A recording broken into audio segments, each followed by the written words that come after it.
I know you're out there. I can feel you now. I know that you're afraid. You're afraid of us. You're afraid of change.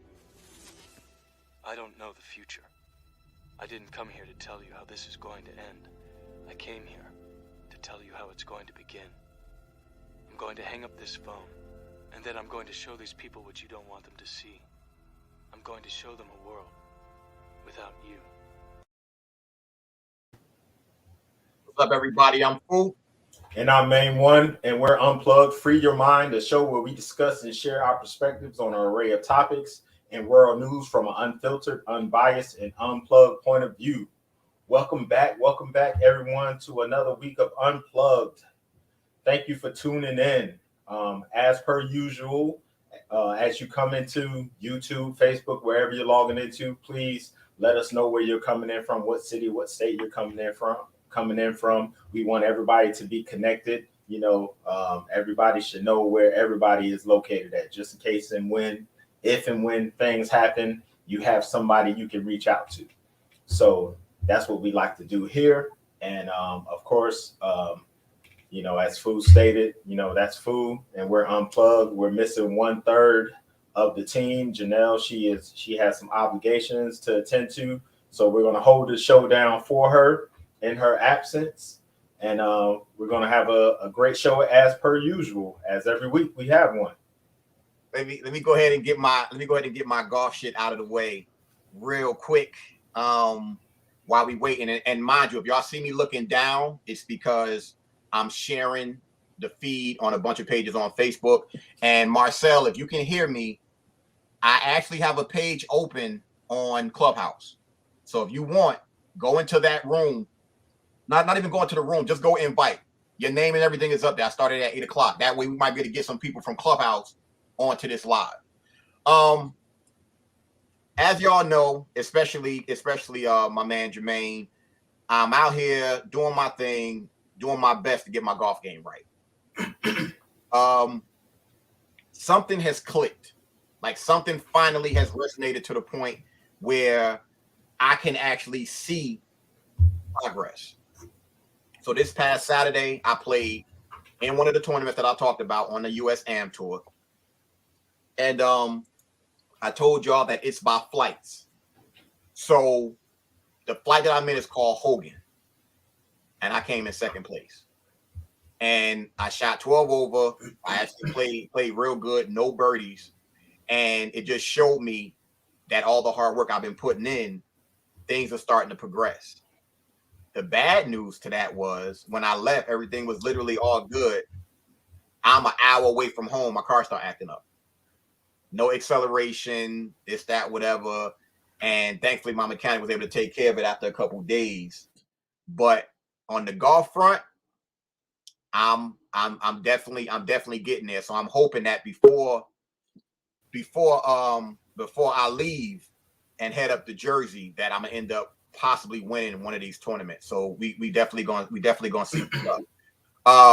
Before I pass this over to Maine, what I want to say to everybody is this: when we start talking about politics, we want to make sure if we're gonna vote, that we vote for somebody who actually is gonna do something, and somebody that you may actually have a relationship with, because we know how it is. So because of that, we want to make sure that everybody gets on, because you're going to be able to possibly meet. Now, I'm gonna put this out into the universe. You're going to meet the next U.S. congressman out of South Carolina. So I just want to put that out there. If you have family and or friends, associates, whatever in South Carolina, get them on this feed now. So I'm gonna go ahead and pass it on to Maine while I share this and get this out to people. Okay. And we also have another special guest, a Facebook friend of mine. She and I, we just kind of started communicating in a couple of days ago, and I like her mindset, and you know, we had a nice discourse, and I invited her to the show. So she's backstage as well. So before I bring her on, I'm going to bring our guests on first, and then I'll bring Kimberly on. Okay, Kimberly.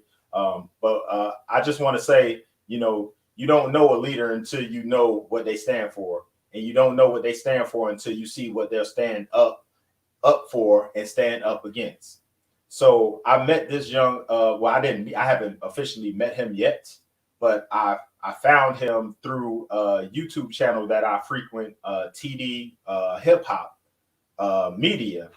And I saw the video, and I actually have the video. I'm gonna play it a little bit later on. But I found this young man, and he's in South Carolina, where I am.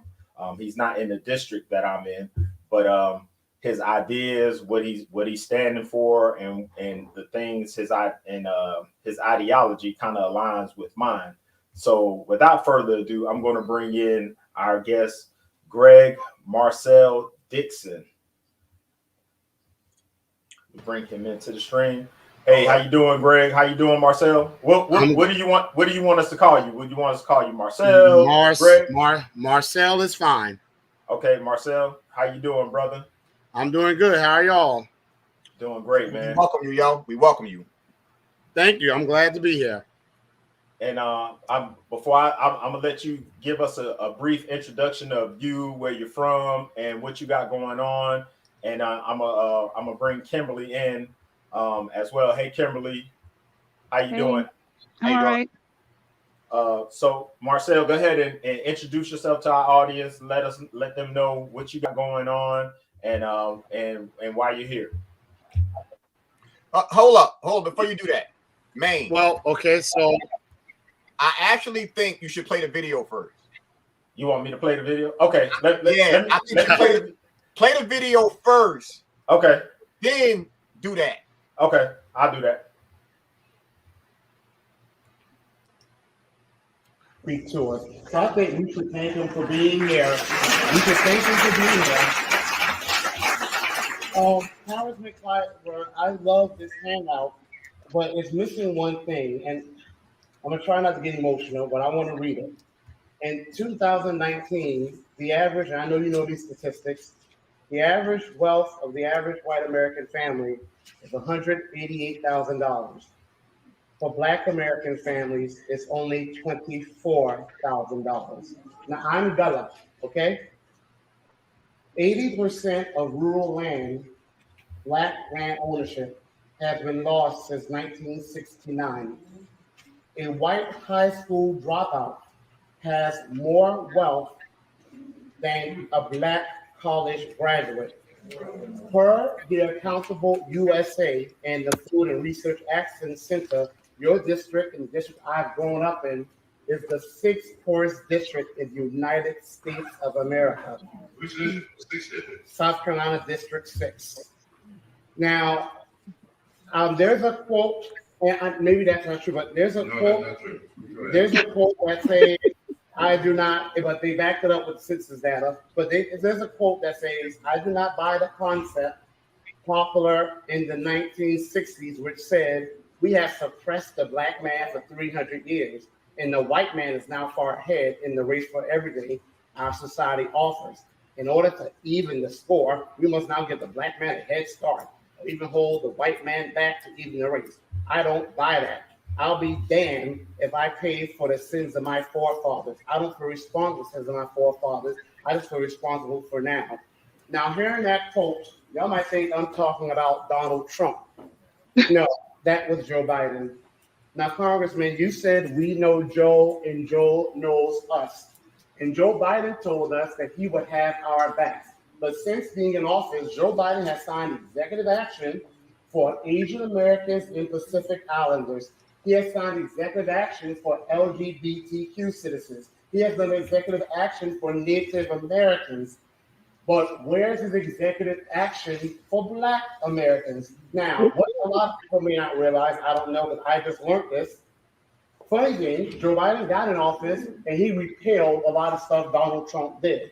For a man who said he wasn't concerned with the sins of forefathers, he's sure repealing past sins of Donald Trump.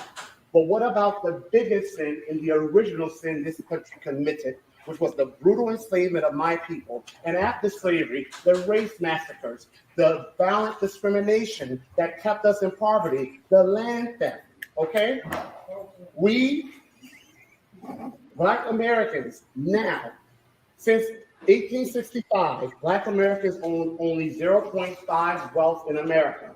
Today, we own less than 3%. Since slavery, not much has changed. Joe Biden could easily do executive action and bring back the Freedmen's Bureau, whose job was to close all disparities between Black Americans, who are descendants of freedmen, and white Americans. Joe Biden, with just a stroke of a pen, can start a commission to study reparations and implement them. You are representatives. We can't show up everywhere. People say, well, Black people need to organize. We've been organizing since the 1500s. These other groups come in like Asian Americans, and within a few months, they get bills for them. It's your job to speak up for us. So you say we know Joe and Joe knows us. I don't care what type of heart Joe has. I care about the policies Joe is going to pass. So why is it, Congressman Clyburn, that you do not support reparations and you do not push Joe Biden to at least bring back the Freedmen's Bureau to close all disparities between white Americans and Black Americans? We talk about a crisis at the border. What about the crisis in Black America? That was the difference is the crisis in Black America was inflicted on us externally. Well, America was built on our back, and we still hold this country up on our backs. It's broken every bone in our bodies, and yet it keeps up with our strength. Okay, well, can you please explain why you haven't pushed them then on executive action, specific policies for your people, Black Americans? That's my question. I don't get it. What makes you think I have it? Because we haven't seen it. I see you on the news, and you talk about every other issue, AAPI, LGBTQ. I watch you. I follow you just to see if you're going to mention Black American issues, and you don't. Have you ever heard of HR 40? HR 40, yes, that lacks direct cash payments and has no specific, that lacks direct cash payments. It lacks specific policies that Black Americans are supposed to get. It's just a study for what policy is it specifying for us. We start with the minimum that Black Americans are supposed to get. Answer the question. Now, where would you start? I would start with the minimum, that a reparations policy for Black. I know what the minimum is. I'm trying to answer your question. You gonna let me answer it? Where would I start? Tell me what the minimum is. The minimum, it is a book called From Here to Equality that you have a copy of because the Mystic Branch NAACP sent you a copy because I called your office. The minimum is explained in that book, at least $11 trillion, direct cash payments, land allotment, tax exemption, free education, the Freedmen's Bureau returning to close all disparity. That's the minimum. Okay. This country can't bring back all the people they've taken from us. They can't even make down payment like the $65 billion, give us our $65 trillion. Okay.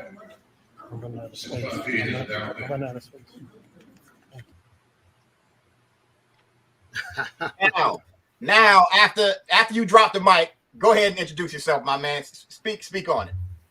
Well, I am a teacher. I'm from a small town named Ridgeland in Jasper County, which is a part of my district, and I'm running to represent South Carolina's Congressional District 6, and I am a native of this area, Gullah Geechee, which is a Creole culture native to the coast of South Carolina and Georgia. And I'm running to repair Black America to fix America, because after 30 years in power, my current congressman, James Clyburn, 30 years, his district, the district in where I live and has lived my entire life, raised and lived, is the 6th poorest in the United States of America. I don't blame him for the poverty here, but I do blame him for it still being impoverished and even more impoverished now. So I'm running because my people here, this is a majority Black district, deserve better, and I'm running to get us that better. 57% Black. Yes. To be exact. The census undercounts us, so yes. Now, before we get into this, I want to first say I'm gonna put it out there that you're gonna win. You're gonna whoop that ass. That's number one. Second, here's the other thing. I'm going to be offering some things up to you. Get your team on this live, my man. Because the stuff that I'm going to tell you is the blueprint to whoop his ass. I'm dead serious. Because me being into politics the way that I am, and you being young, you know what social media can do. It's just how you do it. So Exactly.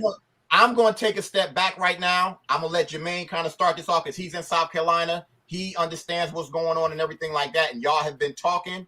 And then I'm going to go ahead and put my 2 cents in. Okay. Thank you.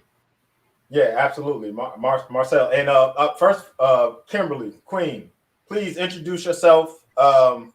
Please. Well, I'm Kimberly Hartfield. I think is that Jerome? Yes.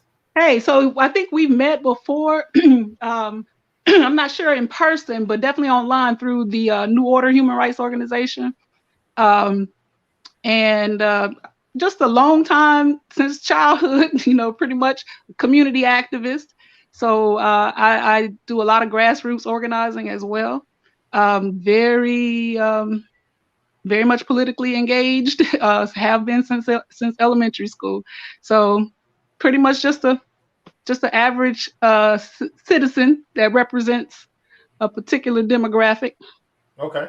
All right. Yeah. As we were watching the video, I saw you were making facial expressions. So and I'm so bad with that. I got to remember that. Yeah, I wear my stuff on my face. Really. Yeah.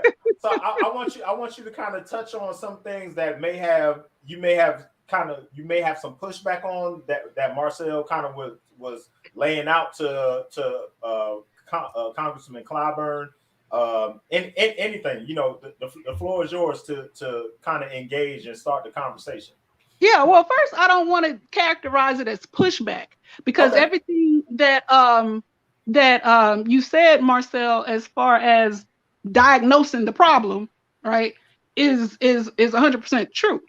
I think where we digress is not necessarily the solution, because I'm all for getting the right blood up in there, to get things actually done. Mm-hmm. My thing is being being very pragmatic in terms of, so say, for example, you said he's been in there 30 years and nothing's been done, right? So when you get in his same position and you recognize that you're going from the public realm to the government realm, public realm where I forget who it was that you mentioned that did the study about $11 trillion or whatever. When you're going from the outside world and you're entering into this government realm and have to operate within the confines of that system that you're campaigning to go into, when you find out and you look around the landscape and you realize that you don't have the numbers to get done what it is you need to get done, how long will you give South Carolina residents before they are able to say you are being ineffective, even though you've gotten in there, you've tried everything that Jerome is getting ready to give you, as far as beating him and getting, I don't think that's the issue.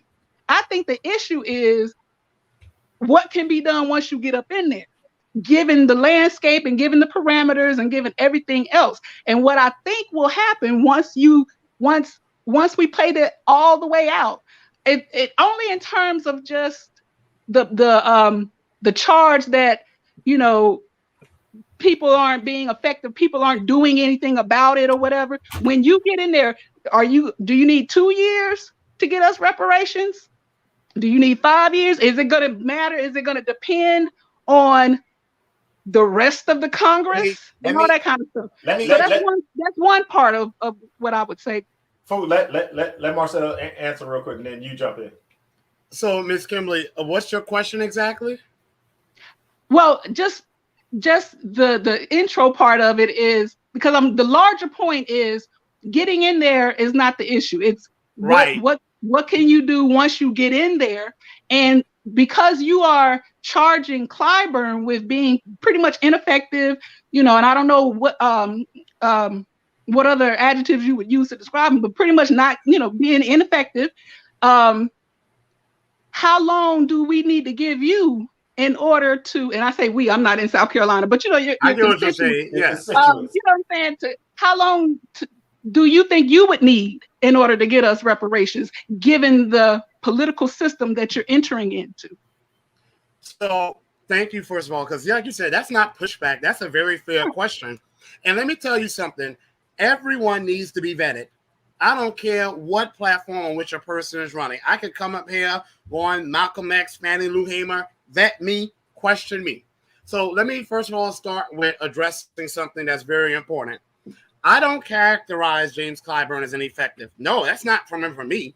That's what his record says. Okay? Yeah. After Based on 30 results. years, right, Mhm. after 30 years, I just want to be very clear about this. This is not me speaking from an emotional viewpoint.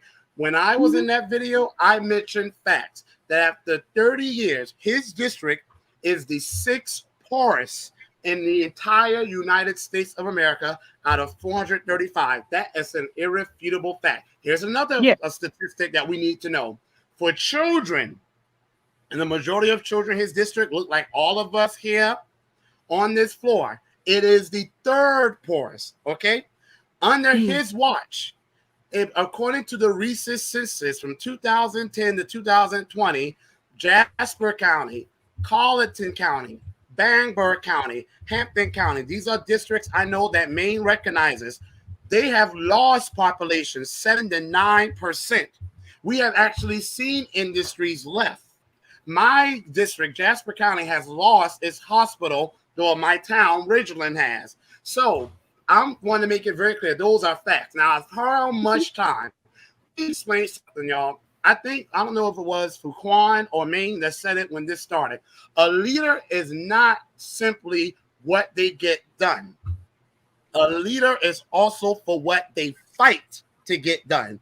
My issue with Clyburn is not that he has not been able to get us reparations. It is that he has not even fought to get us reparations. In 30 years, I want someone to show me the reparations legislation he has written for Black Americans. And when I say Black Americans, I am talking about descendants of those who were enslaved by the American government and emancipated in 1865, and free people of color who were Black people who were free because they weren't really free.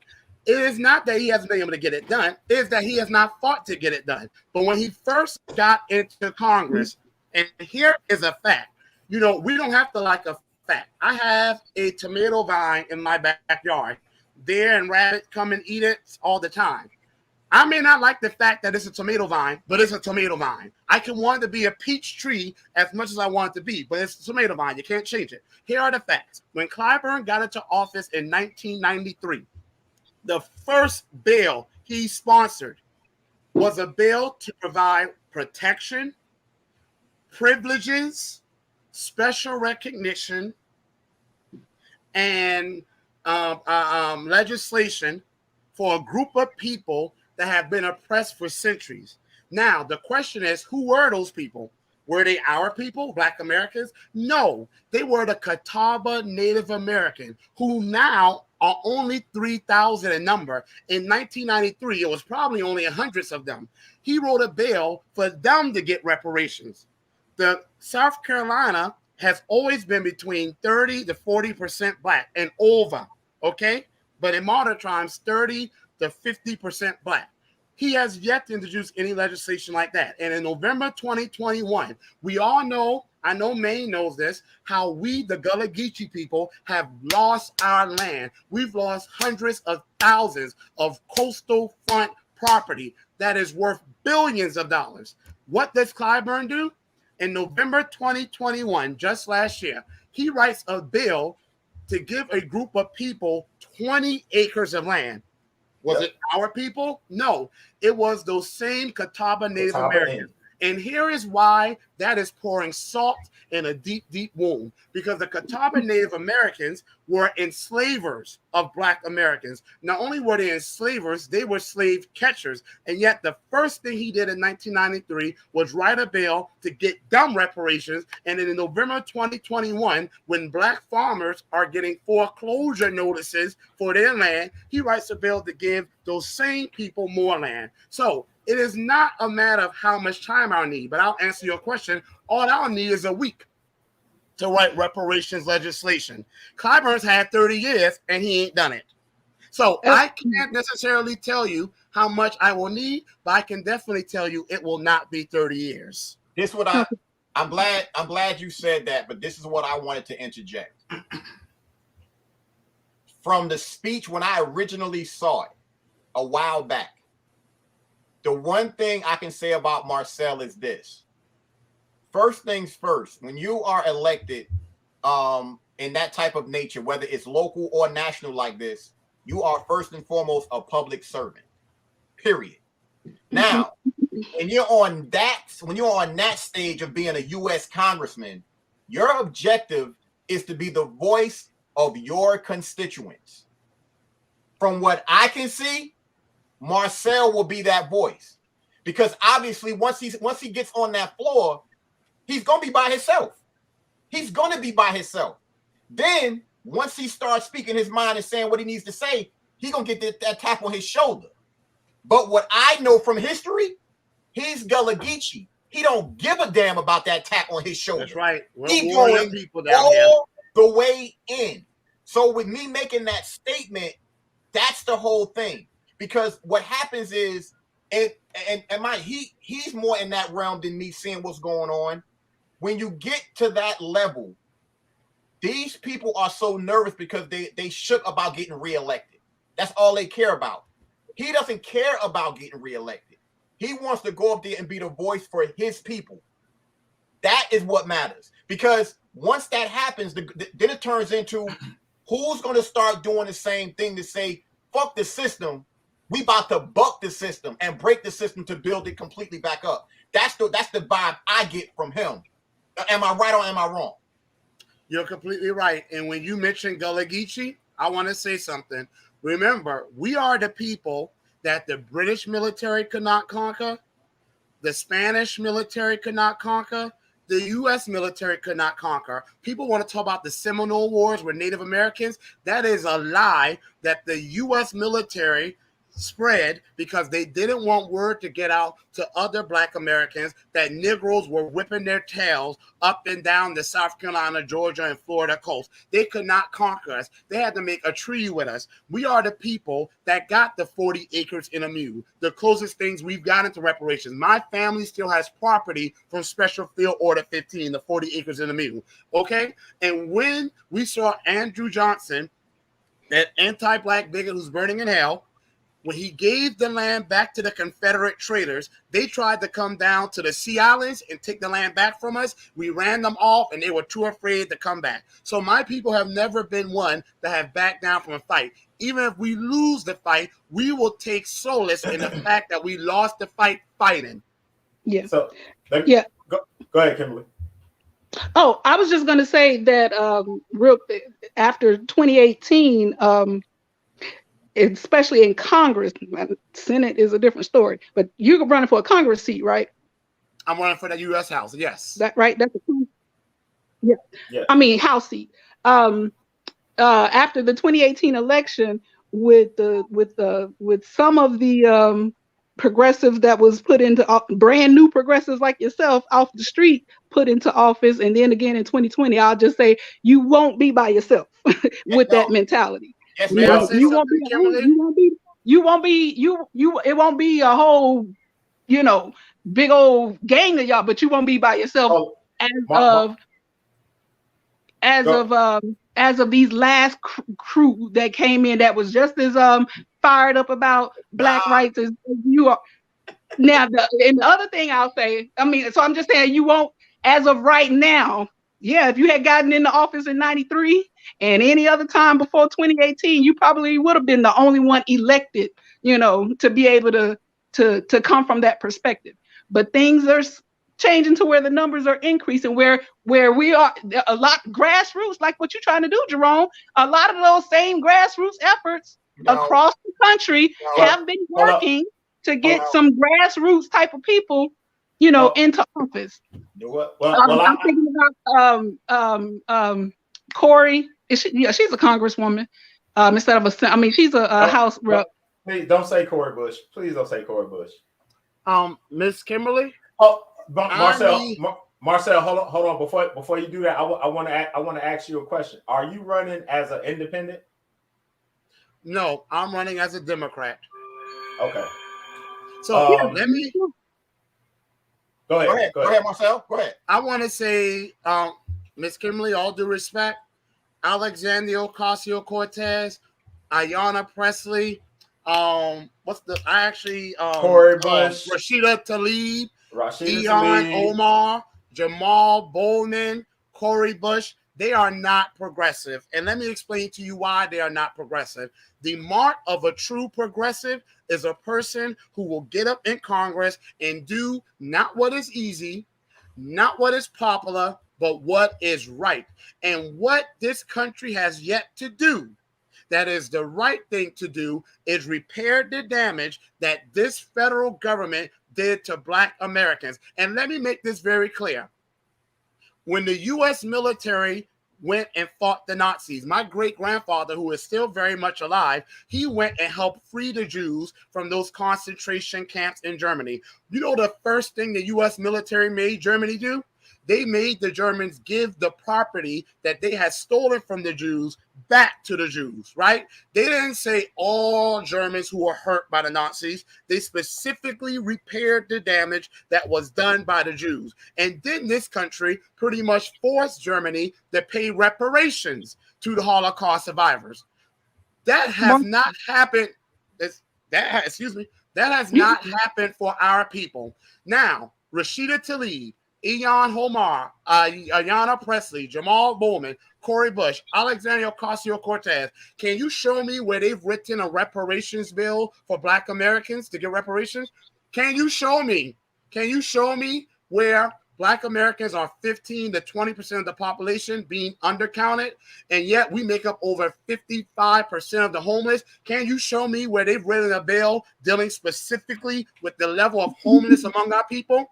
Can you show me COVID-19 came along and wiped out 50% of Black businesses, more than any other racial ethnic group, and yet we got less than 1% of the PPP loans? Can you show me where any of these progressives wrote a single bill to do something about that?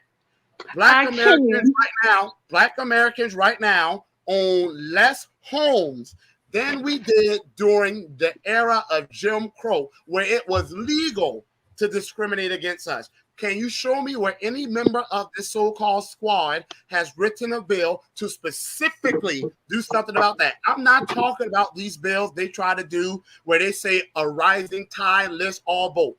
We don't see that's a lie. A rising tide does not lift all boats. When America tide rises, our people are thrown out the boat and into the water to be eaten by the sharks, just like they did during the transatlantic slave trade, even when we are the ones that built the boat. Where is it that any of these progressives are written policies specifically for Black Americans, who I call freedmen? I have not seen one bill from any of them. I can tell you what I have seen. I've seen them taking a lot of pretty pictures. I can tell you what, they may not do a whole lot with policies, but man, they could take some awesome photos. I've seen them posing in the cafeteria. I've seen them posing in the street. They take a lot of pretty photos, but I don't see them doing a lot of policies for our people. If those same people, are saying that we should bring over 100,000 Ukrainians. Ukraine is a country that several people in Congress have acknowledged is overran with Nazis. And yet, Ukraine is not a member of NATO, meaning that we really don't have anything to do with what's going on between Russia and Ukraine. And yet, we are about to bring over 100,000 Ukrainians. We're about to give them housing. We're about to give them jobs. We're about to give them health care. We're about to give them food. We're about to give them transportation.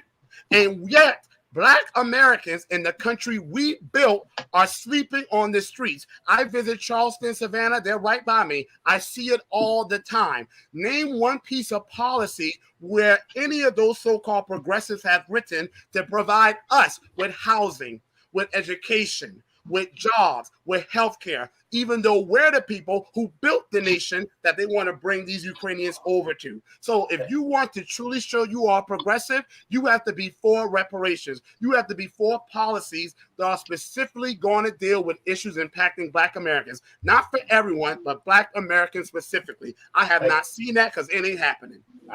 Marcel, I agree. Kimberly, I'll give you a chance to go ahead and step in and address that. Okay, I can definitely respond. I'm multitasking because I'm cooking, so forgive me. But what if I had been able to prepare for it, I could bring you the exact, legislation. But this is what I'll say in response to the whole thing in general. As far as reparations in Congress goes, I don't know how long you've been following, or if you've been following the track of reparations for Black people in America through the government. How long the bill that you're talking about writing in a week, that you could write in a week, I don't know how long you've been tracking the fact that actual bill has been going through Congress. Are you aware of that? Yeah, HR 40. No. I must respond. I'm talking about since decades ago. I'm talking about since before '93. I'm talking about when they first. It was before Clyburn even got in the office. Mm-hmm. When they first sort of started the whole idea about. So in Congress, the Congressional Black Caucus, which I know that's definitely something to laugh at, something to I'm glad we agree on that part. Yeah, we agree. We got that right. We agree. Marcel, I promise you, we agree on probably 99% of everything that you're saying. My thing is actually getting it done, because what I recognize is that once you do get in that arena, it ain't not that it's simple or whatever, but and I'm not trying to minimize it or whatever, your thought process, but it's a whole different way of getting things done. When they talk about politics being a game, you have to play politics. So you have to do some politicking. That's real. And when you said about whether we want to accept that fact or not, that's a fact. And so what it means is, once you get up in there, you're going to have to do some politicking too, if you want to advance your agenda. And so the only thing I was saying about because there is a reparations bill that is done, and I don't know, the video cut off, I guess, I don't know if he got a chance to respond to what he was saying, because what he was getting at was, how do you know how much? And the point was, because you referred to somebody else who has already done the research and the study for how much, right? That is what we've been trying to get the government to do, because again, playing the politics of it all, since it's one thing to do it in the private sector, like the people who you're referencing, it's another thing to do it in the government sector, which is the sector that we are trying to get to actually pay the bill, right? So doing it in the government sector, that is them having to study to get that number or to get those parameters and all this and that. That's what I'm talking about, has been circulating for decades now. And every year, or however often they're supposed to do it, the CBC has put that up for the vote, advanced the bill that you're talking about that you would write, the same thing you're talking about you would write with the numbers and the how to go about it and all this and that, have submitted this and ran it up the chain, the same procedures you would have to go through, and then it gets put on the back burner because of the political environment, right? And there's not enough political will to get it pushed through. Recently, like very recently, in the past less than 4 years, the bill has finally started to get some traction, finally. And it's very definitely incremental, but because it's just now finally get some traction, it's in the study phase, which I know we don't like to hear that, because of course it's been hundreds of years. How much more studying do they need to do? But again, operating in the system that you are in, and understanding that if we want the government to pay the bill, we have to do it in the way that the government will foot the bill. And Okay. so they okay. Let me jump in real quick. I think what the problem is with these so-called elected servants, public servants, supposed to be public servants, what they take advantage of is that, you know, what the American people want to see is you at least try to do something. That's why I was asking how may I say something? I need to go ahead, Marcel. Go ahead. I need to clarify something really important. So, Ms. Kimberly, HR 40 is not a reparations plan. I've actually written a plan. The first plan in the history of modern history, as far as I know, I've actually written a plan. It's on my website. It's not in legislation yet because I'm not in Congress yet. I've actually revealed a reparations plan on April 18th, the day I'm now calling Reparations Day. HR 40 is the bill to which you're referring, Ms. Kimberly. That bill is just a study. And here's the problem with that bill. There's several problems. One, it's just a study. It doesn't even specify for whom the recipients of reparations would be. Now, we all know the people who were slaving away in those plantations, like here in South Carolina, in the rice plantations, those people, they were the ones that this government promised 40 acres in a mule. They were the ones that this government set up an executive agency, the Freedmen's Bureau, who was supposed to provide them with food, land, jobs, shelter, and protection. This government failed to deliver that promise. The same way that if I owe a debt and I die, people in my family can inherit that debt and it still has to get paid, or these student loan people will still call my parents or whomever to try to get that debt paid. This government still owes us that debt. It ain't going away. HR 40 simply says, let's study the debt. They don't even say who needs to be the recipients of that payment. My plan specifies who needs to be the recipient, and that are people who are the descendants of those enslaved by this government, who were emancipated. Those people who were there, we are their children. We inherited their poverty the same way a white person who is a descendant of a family that was an enslaver, or a white person who received hundreds of millions of acres of land from the Homestead Act, from which Black Americans were excluded, or a white person who received the trillions of dollars from the GI Bill that led to white Americans, 14 million of them, becoming doctors and biologists and lawyers and able to become homeowners and business owners. Their children are now able to inherit the wealth. The same way a person can inherit wealth, they can inherit poverty. We are the people who inherited the poverty and the trauma and the debt that this country still owes. So my plan gives an amount. It specifies who receives it, and it specifies how. HR 40 is not a reparations plan. But let me talk even further. HR 40 was introduced by Congressman John Conyers in 1989. The Democrats had complete control over the government from 1993 to 1996. Then they had control again from 2009 to 2013. During that entire time, they did not put HR 40 up for a vote, and they definitely could have. But I tell you what they did get done. Under Obama, they got the Affordable Health Care Act done, and even with this Affordable Health Care Act, Black Americans are still dying at far higher rates of every other ethnic group, such as Black women dying giving birth to a child. Black people are more likely to have their limbs chopped off even when it's unnecessary. Black people are still the least insured. Black people are still more likely to die from preventable causes. So even under Obama, he was able to give 800,000 illegal immigrants protection. He called them dreamers. Excuse me, the dreamers in America are the people who have been living the American nightmare, and those are our people.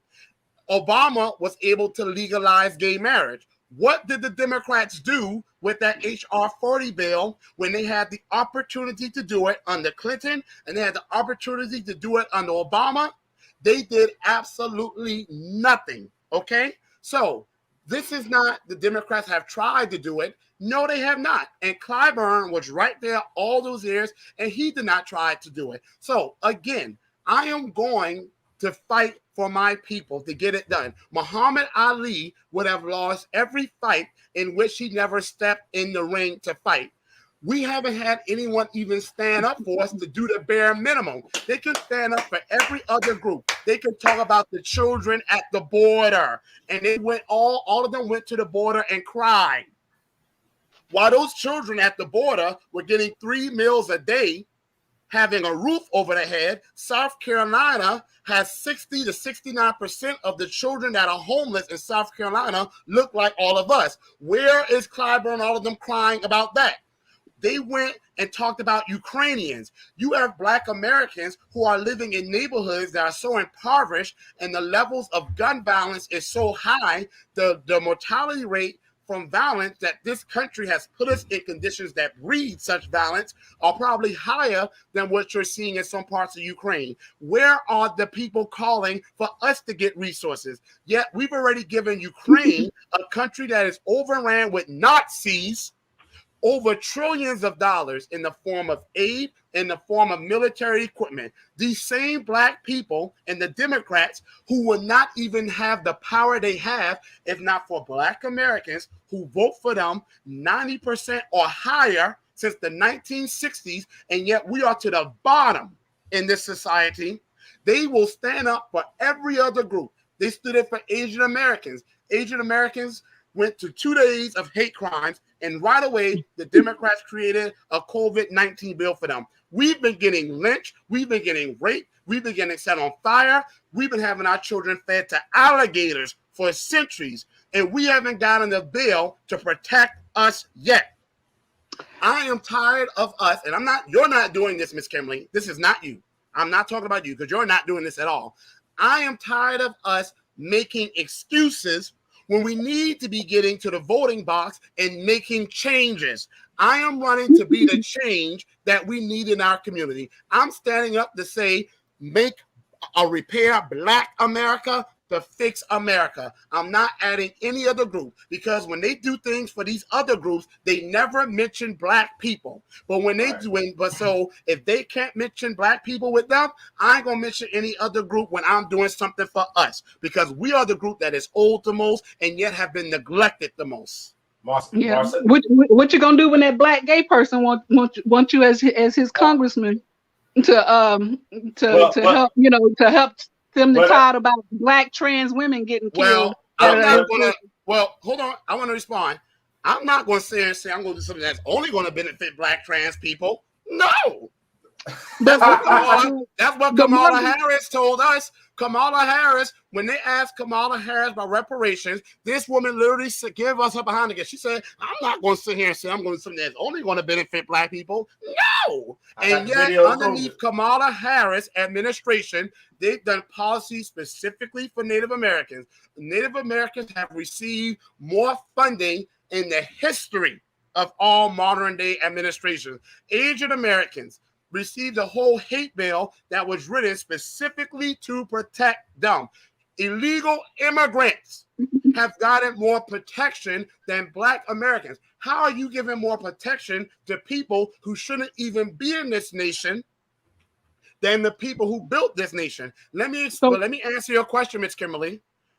Here's the truth, and I know you know it because you've been around longer than I have. So what I'm about to say, I'm preaching to the choir here. When America tide rises, Black America often drowns, even though we're the one that built the boat to keep everyone afloat. You know that. But you also know when Black America tide rises, all boats are lifted. So of course, here's what I want to say, Miss Kimberly. Here's a study. A study done by Citigroup showed that America had lost $16 trillion because of anti-Black racism. America's GDP, that means the total value of services and products that this country produces, is worth $19.2 trillion. That means we would have been twice as wealthy if we had already done reparations for Black Americans. But let me tell you, that's only since the year 2000. We've lost $16 trillion since the year 2000. Imagine how much money we've lost since the 1600s because of anti-Black racism. But imagine all the money we've raised for this country, all the inventions Black Americans have produced for this country, or the wars this country would have lost if not for Black Americans. Abraham Lincoln said, if not for the Negro, the Union would not have won the Civil War. Abraham Lincoln said that. So when people ask me, well, what are you going to say to white people? What are you going to do for the Black trans people? Reparations is for us only. If you are a Black trans person and you are the descendant of a person who was enslaved by the American government, you get reparations too. That's what I'm going to do for you. But if you are a white person, you're not going to get a reparations check, but you're going to have more people to support your businesses. You're going to live in a community that's going to be far wealthier. You're going to have Black Americans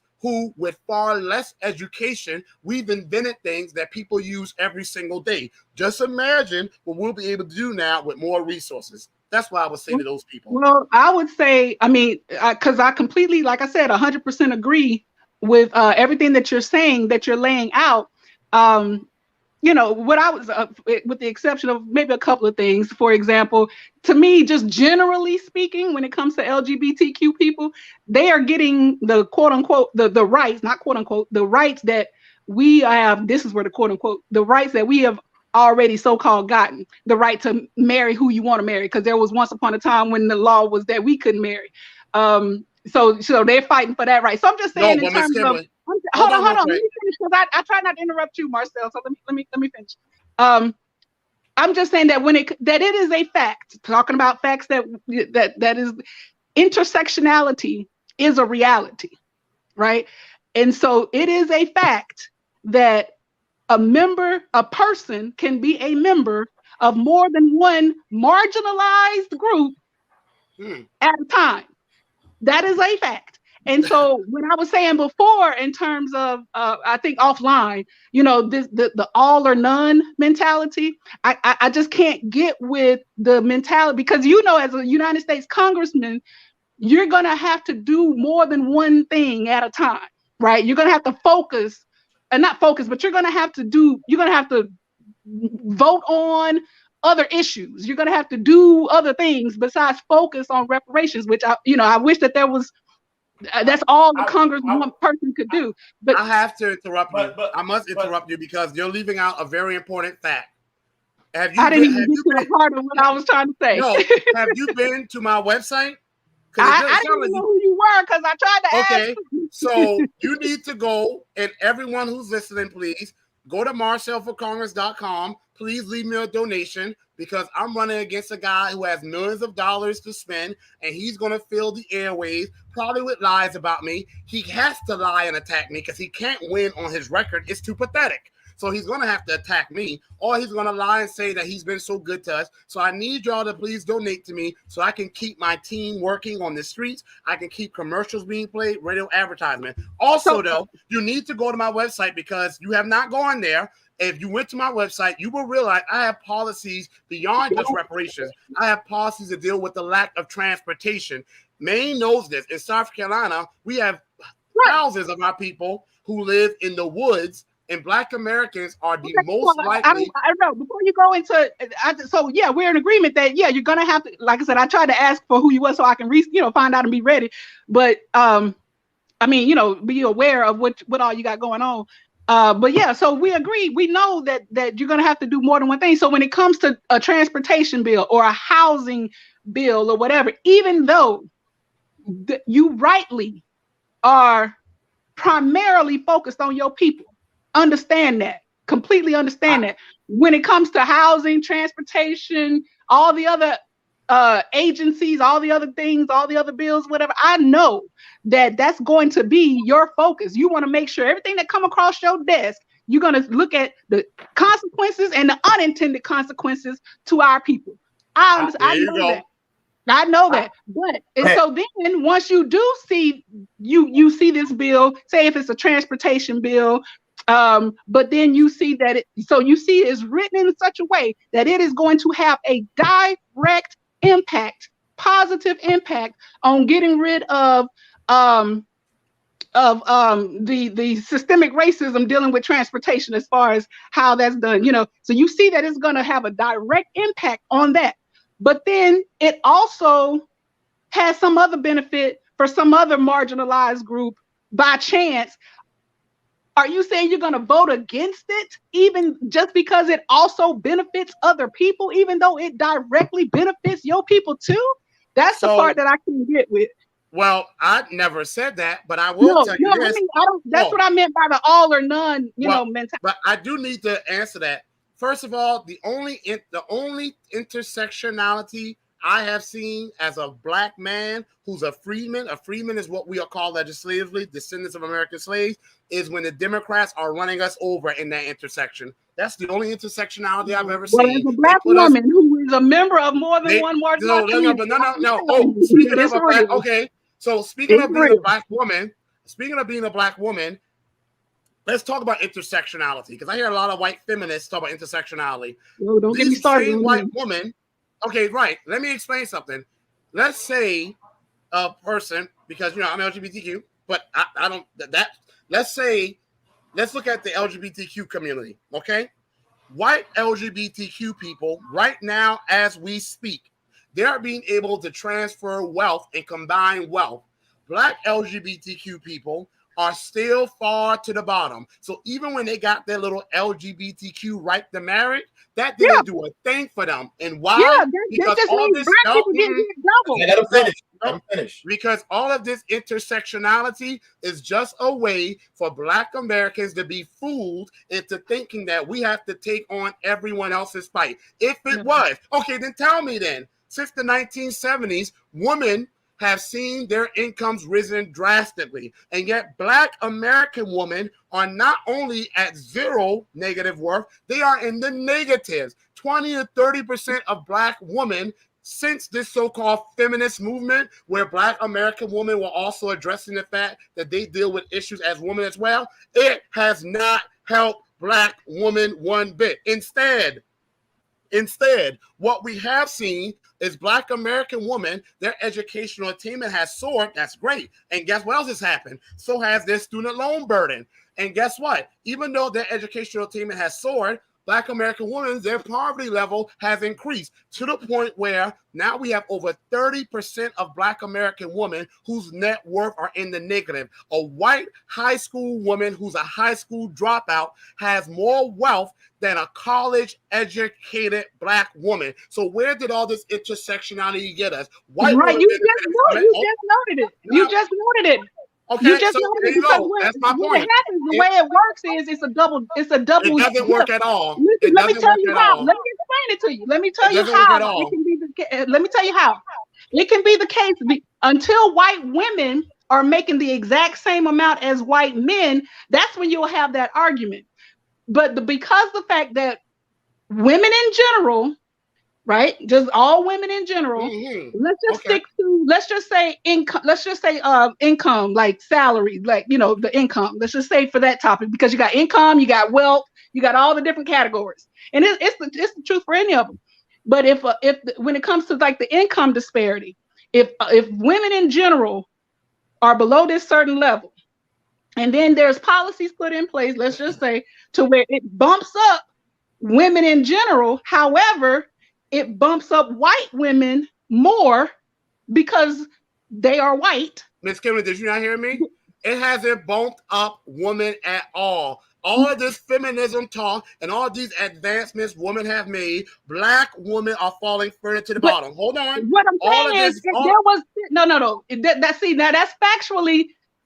I understand the spirit of what you're saying, because inequality is inequality. It doesn't matter the right? Okay, it doesn't matter. But what I'm saying is, LGBTQ people have made, Black LGBTQ people have fallen further to the bottom. We keep talking about intersectionality. We need to just focus on one section. Let me That is the Black American section, because you took away all those other issues, and you are still going to be to the bottom because you are a Black American. So I am going to do what all these other so-called leaders are not bold enough to do or not brave enough to do. I'm focusing specifically on Black Americans. Repair Black Americans. Kimberly, wait. Go ahead, man. Marcel and Greg, hold on. Fool, go ahead and jump in real quick. No. You want to say something? Yeah, because I think we kind of went down because we jumped over a point that was we were going in on as far as, you know, when these bills and stuff come across Marcel's desk when he gets in position, because I'm already speaking it into existence. So when these bills come, see, the issue is when these bills come across, we don't have anybody in there with the cojones to say, I'm not voting for this bill if that doesn't happen. You know how the Asian rights bill happened? The Asian caucus, they said they wasn't voting on a certain bill, and that's how that bill happened. See, that's how politics work. See, but that's what I'm saying. If wait a minute. Go ahead, man. See, this is where we go wrong. Every other group practice group, then party. We practice party and then group. We don't ever put our group first, ever. If that was the case, we've had over 10,000 plus elected officials, Black elected officials. And like Marcel said earlier, since Reconstruction, we have lost wealth. Since Reconstruction, we have less wealth now than we had during Reconstruction. So answer this question for me, Kimberly. Answer this question for me. I got a question for you. What has been done in the last 60 years transformatively to change the lives of not only Black Americans, but all working poor in this country? The Affordable Care Act. No. Number one. Because before, okay, let me tell you, don't say. Hey, Jerome, you stop interrupting me. Let me wait. I can explain it. I can break it because trust me, I've studied it. I want you to, but let me frame it. I want you to I want you to bring receipts when you say the Affordable Care Act, because when you can't just say the Affordable Care Act. I wasn't going to just say it before y'all interrupted me. I was going to come with it. Well, I was trying to hold fool off from saying no, and let you talk. So you said the Affordable Care Act. So explain how the Affordable Care Act was transformative for Black people. Oh, well, because the first thing you said was for Black people and what did you say? Poor people? And I said not only Black people, but Americans, not only Black Americans, but working poor. Right. So, right. So before the Affordable Care Act, the reason why it was such a need is because Black Americans and the American poor was uninsured, right? It drastically, like the scales was so unbalanced as with everything else. That was the same case with healthcare. Pre-existing conditions took us out the running. A whole lot of things that took us out the running that made it so that there was such a big disparity between healthcare outcomes. That is exactly what the Affordable Care Act addressed. So that when it was then implemented, the rate of poor Americans, Black people in general, skyrocketed as far as having access to affordable health care. That is why since then, our health outcomes have also increased as a Black population. I ain't saying that they on par with white folks. I'm just talking about improved simply because we have gotten access to affordable health care like we have never had before, thanks to the main thing of the pre-existing condition thing. So when you talk about a transformational thing, the other thing was the child income tax credit that Obama put into place. And now that, talk about directly affecting Black Americans, that put money before then, because again, as a parent, somebody before then, I know what it was like. I know that it didn't matter how many children you had over 2, you was going to get paid. It was going to be the same credit, and it was a whole bunch of other parameters. After the child income tax credit that Obama put into place, which is a tax policy that affected Black people and poor people, we got more. So that was direct money. We got paid money per child as opposed to the cap. So we got more money directly into our pockets. Transformational change, especially compared to tax policies of the past.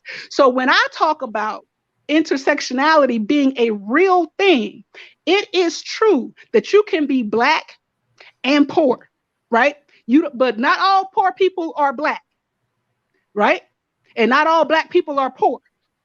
So if a bill comes through that helps 2 demographics that have been marginalized, I think y'all fundamentally misunderstand me when you say, we haven't had the balls to, or to demand it, that if a bill doesn't, that if the bill doesn't say, if the bill says, if you say I'm not gonna vote for that unless it includes my people, what I'm saying is, are you gonna vote for it if it includes your people, but it helps other people too?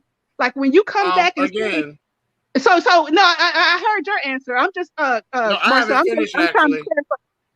I'm just trying to clarify, and again, in direct answer to your question, as far as what has been done transformationally, y'all, when I tell you, because when you talk about how Democrats has had the majority or has had the power, I look back and ask, because of course I've had that same question. Well, why haven't we been able to get it done?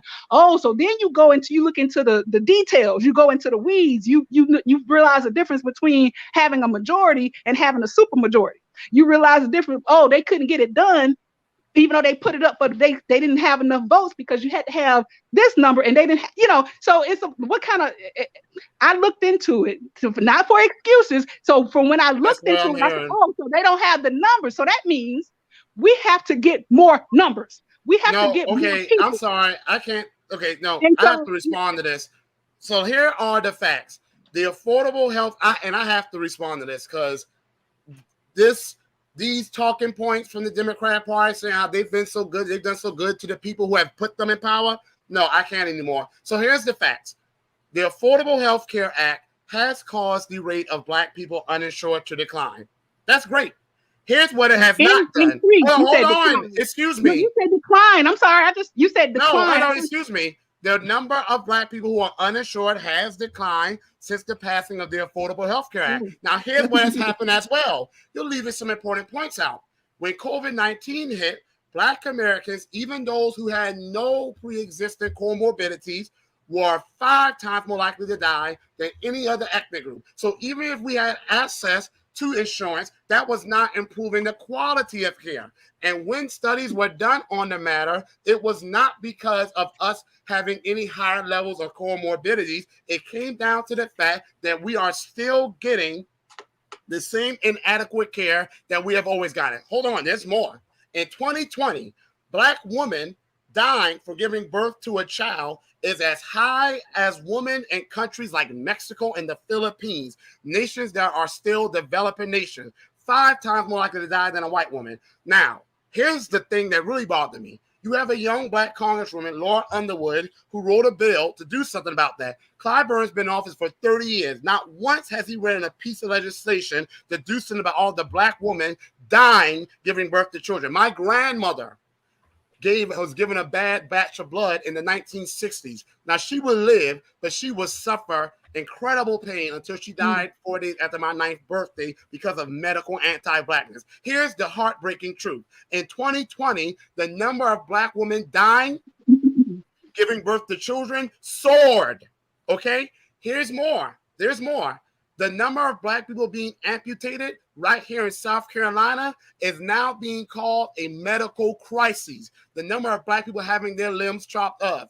So it's great that they're in hope. And by the way, still 500,000 Americans go into bankruptcy and lose everything they own because of medical debt. And that number is increasing. And of those people, the vast majority of them are Black Americans. And even with the Affordable Health Care Act, Black Americans are still the highest uninsured group and the group that's still the most likely to have medical debt. I just want to get some reality in that. Also, I'm not done.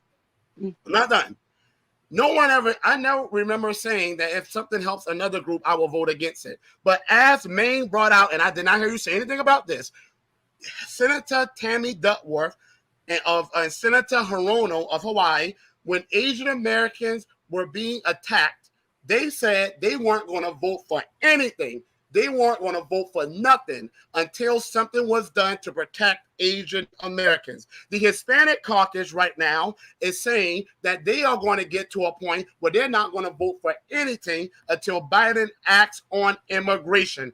Every other group will stand up and say, until my people are taken care of, I ain't voting on nothing. Black Americans are the only group that no other group gives a damn about, because when the Asian American COVID-19 bill was passed, those Asians weren't saying, well, what about Black Americans going through hate crimes? We need to add them too. I read the legislative text. That bill did not mention any other group besides Asian Americans and Pacific Islanders. The Asian Americans didn't say a damn thing about whether Black Americans were going to be protected or whether we were going to continually suffer mass incarceration. Hispanic caucus is not asking how bringing 11 to 20 million illegals in our country is going to continue to take resources from Black Americans, that all studies have shown from the Democrats and from the Republicans that immigration, illegal and illegal, hurts Black American communities, especially Black men. No other group stands around and worries about how others are going to benefit. Here comes Black people, though, the group that has done the most for every other group, and yet no one thinks about us, saying intersectionality. No other group talks about intersectionality besides us. And the thing that makes me so upset is we are the group that is owed the most. No other group is going hard for us to get reparations. No other group is talking about Black Americans being over 55% of the homeless. No other group is talking about Black children from ages 5 to 12 committing suicide on a level that is now higher than white children. No other group is talking about how Black men have the shortest life expectancy, and within the past years from our life has actually fallen off. We are the only group that sits around and talks about intersectionality when everything is happening to us, and we need to be more self-concerned about us. So here's what I'm going to do. I'm going to do what all these other groups do with no problem. Native Americans do it. Matter of fact, Native Americans do it so well that they are even discriminating against Black Americans who have Native American ancestry. They won't let them on the reservations. They won't let them get any of that casino money. You can read about it. Native Americans are now saying, even if you are a Black person and you have Cherokee ancestry, we still not going to give you nothing. Every other group is looking out for themselves. I am going to put my people first. And the good news is, whenever Black Americans do well, all Everybody of America does well. And I want to bring up one other thing. All those things you mentioned, the child tax credit, Affordable Health Care Act, none of those things were specifically done to repair the specific damage that has been done to Black Americans by this government. We have a unique history of horrors that have been done to us that no other group went through. They talk about Asian Americans come here and work hard. That's a damn lie. No other group has done what we've done. We built over 50 Black Wall Streets without a penny in our pocket, with being functionally illiterate and having a group of terrorists terrorize us every single day in our own country. And what happened again and again and again, those Black Wall Streets were burned to the ground. I have seen white people put all of their wealth into their business and their business collapse, and they can never recover from it. Imagine going through that 50 times over while also having to fight against laws that make it difficult for you to get the bare minimum. There has to be repair for that. And also, Miss Kimberly, Black American wealth is still heading to zero. Over 20% of our families have a negative net worth. So the child tax credit, Affordable Health Care Act, they've done nothing to stop us from heading economically to a point of no return. While all these other groups' wealth is going up, up, up, our wealth has gone down. We've had 14 million of the 50 million acres our parents and grandparents and great-grandparents want us to have stolen. Not one parcel has been returned to us, and not one penny has been added to our wealth. So while you're sitting there worried about intersectionality, we're in the middle of the intersection being ran over like roadkill. Here Go ahead, man. Here are the numbers. Black Americans have 0.5% of the wealth in this country. 0.5%. So that's including your Jay-Z's, your Oprah's, your all these other 0.5% of wealth. By the year 2053, the net worth of Black families is going to be zero. I think people don't understand what. So when we're saying we don't have people that are fighting to close the wealth gap, we're talking about, when I say transformative legislation, that's the kind of stuff I'm talking about. I'm talking about, where are the land allotments? Where are these? Because with this CARES Act, $5 trillion upwards $5 trillion. Nobody had to do a study on how we gonna get this $5 trillion transferred upward. Nobody had to do a study about that. But when it comes to our people, did y'all ever get a chance? I think I referenced it or linked. I don't know if I linked it to you to you guys or not. I know I've had this conversation so many times, but have y'all had a chance to actually read the executive order on advancing racial equity and support for underserved communities through the federal government? I got to pull it up right here. Okay. So, no, I've read it, and it says absolutely nothing about repairing the specific damage done to Black Americans. I read it. Let me please finish. I wasn't bringing that up as an example of a reparation bill. It is not. I brought it up because it is under the umbrella of rooting out systemic racism in all of the agencies, the governmental agencies. That is the whole point of these executive orders, is to root out white supremacy out of the agencies, the federal government. That is, because a lot of what you just responded to me with, you conflated some things that I don't know if you think I was conflating them or what, but I was answering a specific question about what has the Democratic Party done since, going back with power and stuff that has been transformational in helping the Black community and American and poor people. So that is a different topic than so having healthcare access is different, which has increased among Black people. Now that's different from the quality of care once we get there. Now that goes into the medical associate, the medical, that's a different, that's measuring different things, having the access to it and then getting the quality health. But both of those same things are still being addressed. That's where in public policy, as far as the quality of the healthcare, the Black maternal rate, the quality of the healthcare, after you have access to healthcare, why is it that those statistics exist within the system? So that's what the executive, and getting worse. That's what the executive orders was looking at in terms of, I need every agency head right now, since you've never done it before, per agency, I need every agency head right now to take a look at every agency in the federal government and report on how systemic racism has disaffected the Black community and other underserved communities. Now, and Biden can do that, and he has not. White supremacy, huh? And what? Biden can do that, and he has not. Like I said to Clyde, no, excuse me, no. Like I said to Clyburn, no. On it 6 months later, and then they just.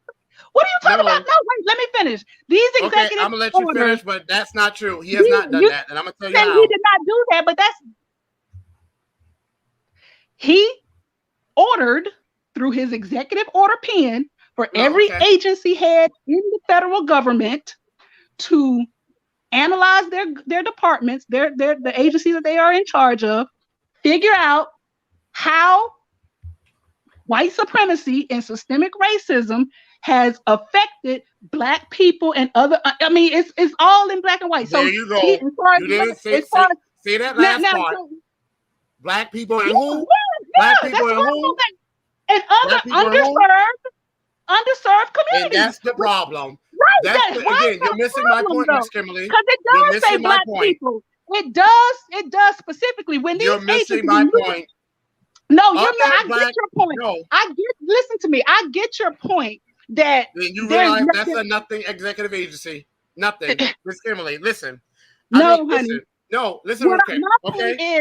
It is not other groups. You keep dismissing the whole thing about intersectionality. That's not what I'm saying. Because intersectionality is not what's going on here. It is not all other groups whose women are dying. I wish I could give you the amount of time I give you. It is not all other groups whose people are dying. It's not all other groups whose women are dying at a level that is higher than in nations like Mexico and the Philippines. That's Black American women. It is not all other groups who have lost 14 million of their 15 million acres of property. That was Black Americans. It is not all other groups.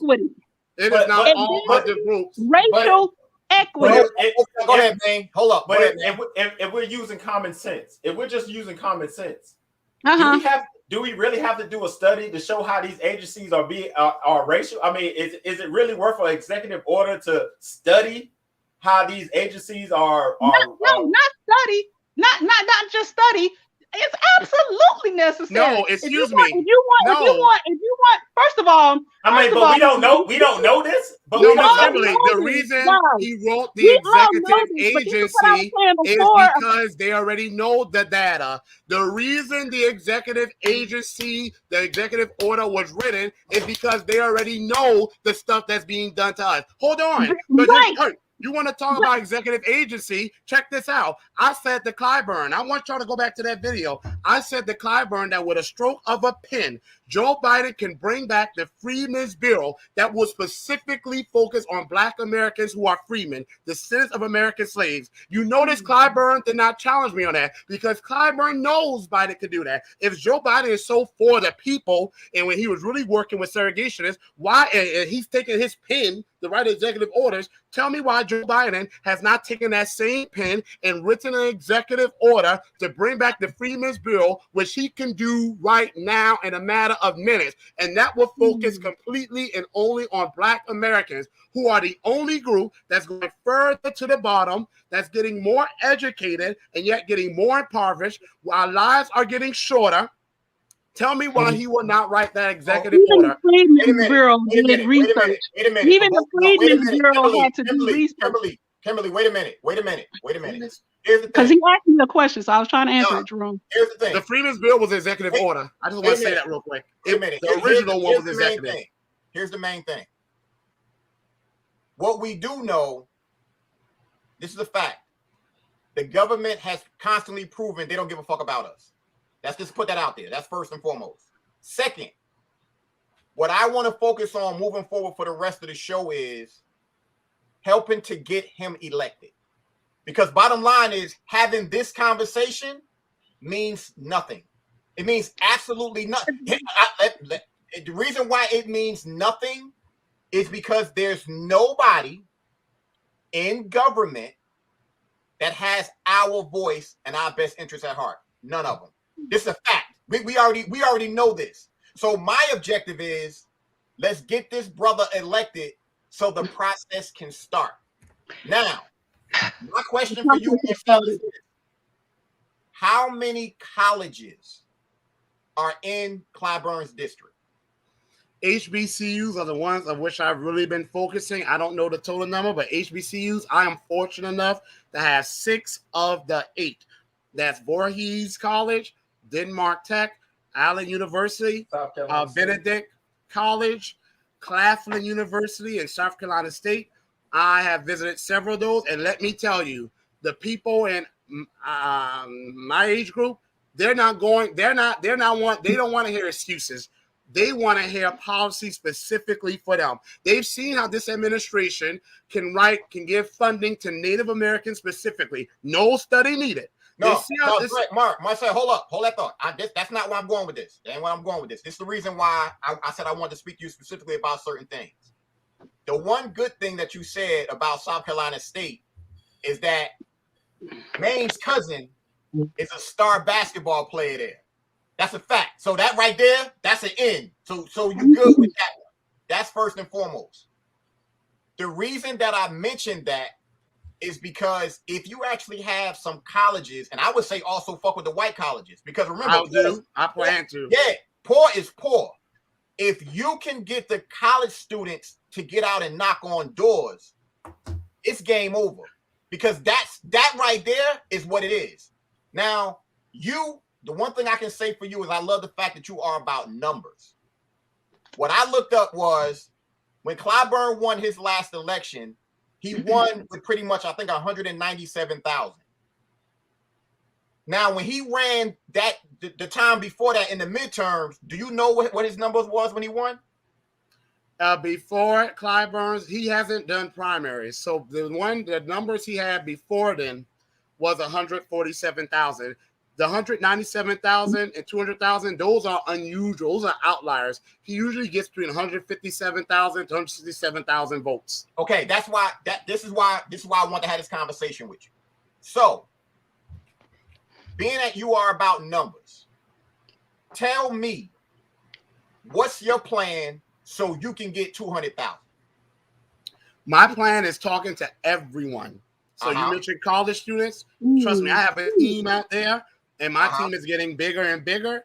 And they're mainly young people, but I'm getting older people recruited too. I talk to people like Miss Kimberly, because I think Miss Kimberly agrees with everything we're saying. I just feel because she hasn't disagreed that Black Americans have been neglected. So I want to say, Miss Kimberly, I love our conversation. I don't take it negative. You have not once defended the lack of representation we've had. So I don't think this is a good conversation. I love it.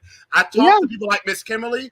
I talk to people who are Clyburn fans, and people who are older, usually church-going crews that people have told me don't waste my time with. I'm telling you, when I speak to them, especially the older ladies, older men is more of a hit or miss. But with the older ladies, by the time I'm through telling them that I'm running on things like heirs property, where Clyburn has been in office for 30 years, he's seen Gullah Geechee people use 100,000 acres. By the time I'm done, I give them a flyer. They say, give me more of those. I have friends who need to hear about you. I just left from a festival in Estill. Shout out to Bossfield Farms, a Black American-owned farm that does hemp farming. Y'all need to check them out. They're in Estill, South Carolina. I just left from there. Several of the older people there, my sister was with me. She can tell you I'm not making it up. They recognize me already. So these older people are spreading the word about me. The college students that I speak with, they're spreading the word about me. I even talk to white Republicans. You might think with my platform, white Republicans will be the last people I want to speak with. Or I'll look at them and say, don't waste my time with them. No, I talk to them. And you know what they say to me? We may have some differences with reparations, but they will, you know what a lot of them say? I see the Democrats, though, they don't waste no time doing things for illegal immigrants. They ain't waste no time doing things for Ukrainians. So that they'll say, you know what, you Black Americans, y'all vote for the Democrats all the time, and they ain't doing nothing for you. So they say if anyone the Democrats need to do for, it's y'all. So even white Republicans can see that the Democrats have been neglecting us. And let me tell y'all what's happened. Miss Kimberly, you probably noticed this too. Y'all know in the last election, there was an increase in Black people voting for Donald Trump. Do you know why? Because some of us are so angry and furious with the Democratic Party that we are just voting for the Republicans saying it can't hurt at all. I am hearing that more and more when I talk to people. Some of them give the middle finger to both parties. Some of them are saying, you know what? I'm voting Republican from here on out because the Democrats don't care. Now, here's what I say. I say to people, if you cannot find a person who's worthy of your vote, then you run to become the person that's worthy of the vote. And I tell my students, I'm a teacher. I've been a teacher for almost 20 years. I tell my students, I'm never going to tell you something to do something that I have not done or I would not do. So I'm leading by example. So to answer your question, I reach out to everyone, and I've gotten white Republicans on my side. They may not necessarily support reparations, but they don't support illegal immigration. I'm against it. They're against abortion. I feel that we've lost 20 million beautiful black children. Most black women who have had an abortion say it's because of poverty. They want to keep their kids. I feel that we should do something so that we don't have to have our women aborting their kids because of poverty. And they want to bring a child into this world and be able to provide for them. They are against laws and regulations that will take guns from law-abiding citizens, as am I. So wait, are you against laws and regulations that take away a woman's right to choose?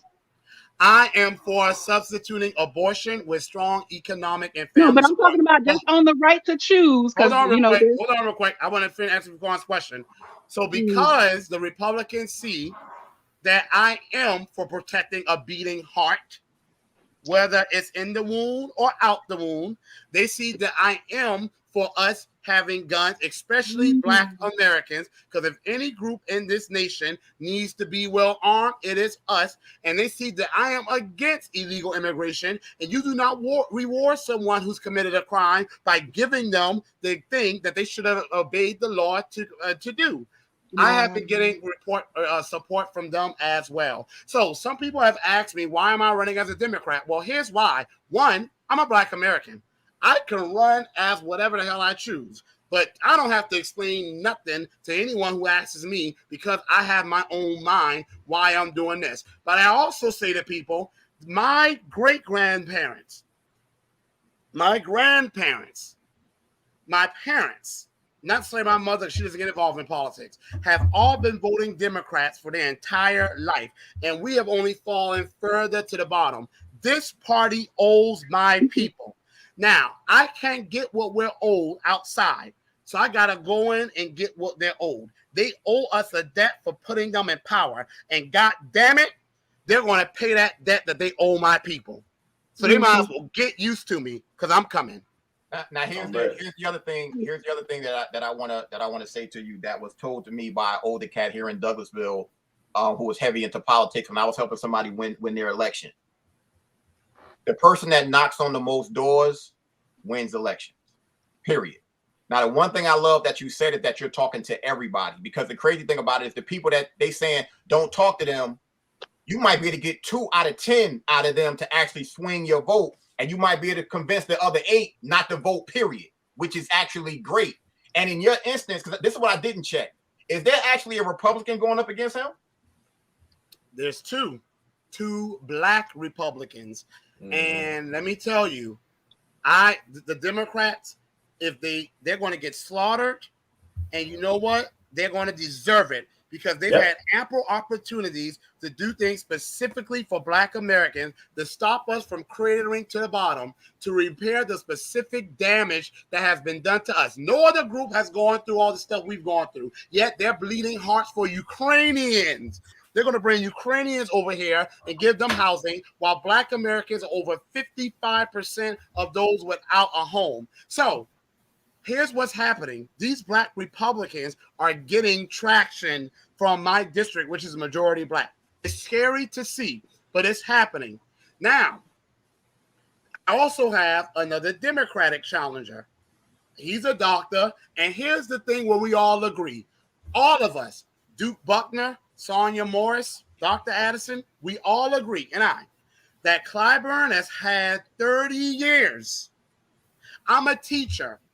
I have taught in the area where I was raised, educated, and I still live here. I have kids come to me all the time, 2 or more grade levels behind. And I have to not only get them on grade level, I have to get them above grade level. I only get 6 to 8 months to do that. Imagine if I had 30 years to teach a child how to read, and you come 30 years later and that child still can't read. Now, are you going to make excuses for me, or are you just going to say, okay, you can't do this job, you got to go? Only a fool would make excuses for why I couldn't get the job done when I had 30 years to do it. So the Republican candidates, the other Democratic candidate, and we all agree that after 30 years, Clyburn has had ample time to do policies for his district, especially for Black people who are the majority in his district, as he's done for the Catawba Native Americans, as he wants to do for illegal immigrants, as he has been supported for Asian Americans. The only group he has failed to do that for is us. We deserve better. And out of all those candidates, I'm the one to get us not just the better we deserve, but the best I can bring. Marcel, when you knock on all those doors and you get everybody, you talk to everybody, when you go to that white college campus and you mobilize your voter coalition to include, disaffected Republicans, independents, young people, whatever coalition that you're building, besides Black people, right? I stand my ground. Yes, I do. I have the same energy. Right. So when you get into office, those people have become your constituents. All those non-Black people, right? The ones that knocked on the doors for you and helped you get into office, right? So when that student loan bill, for example, let's just pick any kind of topic that will also benefit young people, and it may benefit gay people, it may benefit white people. Ms. Kimberly, I already know what you're going to say. But it also benefits Black people. So, Ms. Kimberly, you're going to vote for it, right? You've taken what I've said and you reversed it to something I didn't say. So let me make something very clear. So first of all, I'm going to say two things. One, you are addressing the thing you're saying that I might do is what has been done to people who look like you and I. Hold on. Nope.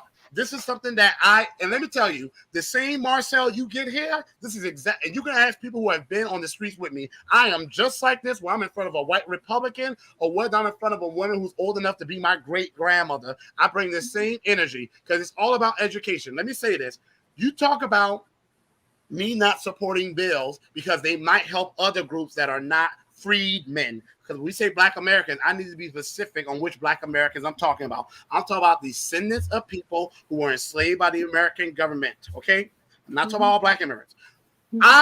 When we have had bills done that were supposed to help everyone, the only group they didn't help was us. So if anyone should be having the concern, it should be us. We should be worried about whatever these other bills come across someone's desk.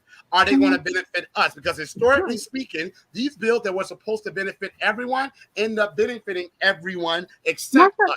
Now, second of all, though, Miss Kimberly, what I do, I'm a teacher. I educate.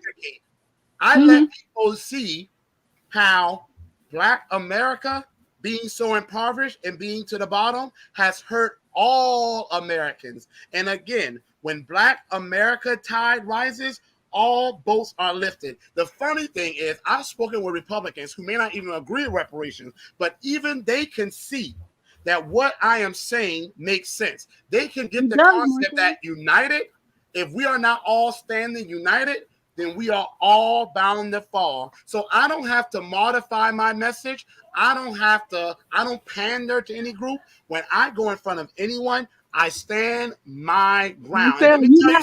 You're not answering the point the question that I'm trying to get to. The point, I understand all of that. I'm talking about, I'm going back to the original thing of effectiveness. So you got your voter coalition to get into office. It included other people besides Black people. It has to, because you're a numbers man. So you understand that. It has to include. You also understand that when you help Black people, we help everybody, right? We know that that's the outcome, but what you seem to have a problem with, correct me if I'm wrong, we know that the outcome is that everybody is lifted when you help Black people, but you seem to have a problem with if the legislation in the beginning rises the tides of other marginalized people as well. Because what I asked you was, if a bill, after you get into office, and the bill for student loan forgiveness or whatever the case, comes up, it has a direct, that topic, as you mentioned before, that topic in and of itself, housing, we can go on and whatever it is, it has a direct impact on the Black community. Mm-hmm. We are not the only ones, though, that those issues, that most of these issues, every issue with the exception of reparations, every single other issue affects more than just Black people. Not in the same way. I'm not saying that. What I'm saying is, though, the solution, if it affects more than just us, if it also affects young people, say for the student loan forgiveness, if the solution then includes not just us, it does include us, but because if it includes other people as well, are you going, who it directly impacts, are you going to reject that bill just because it is not the one, it doesn't focus solely on Black people? Like I said, the only issue in America that only affects Black people, descendants of slaves, is reparations. Aside from a bill like that, every other topic is going to have a disparate impact on marginalized communities, and Black people, as a matter of fact, are not the only marginalized people in this country. So if a answer your bill question. helps me as a Black woman with my Black issues, the stuff that's all on my Black agenda, item by item, that helps Black people, if that same bill happens to also impact my poor white neighbor that lives next door, not that we are in the same boat, but if the way that bill is written to help me, it also helps them, again, in other things other than reparations. And I say white, I'm talking about poor. The key word was poor as far as marginalized. Mm-hmm. I don't understand the mentality of saying, fuck it. Just because it helps hold on. us, You answered that question for me already, didn't you not? No, Yes, you no, did. I'm not talking about. Yes, you No, did. wait, I told you I was signing, and you said I'm just going to make sure though that my people are going to benefit from it, because what we have seen.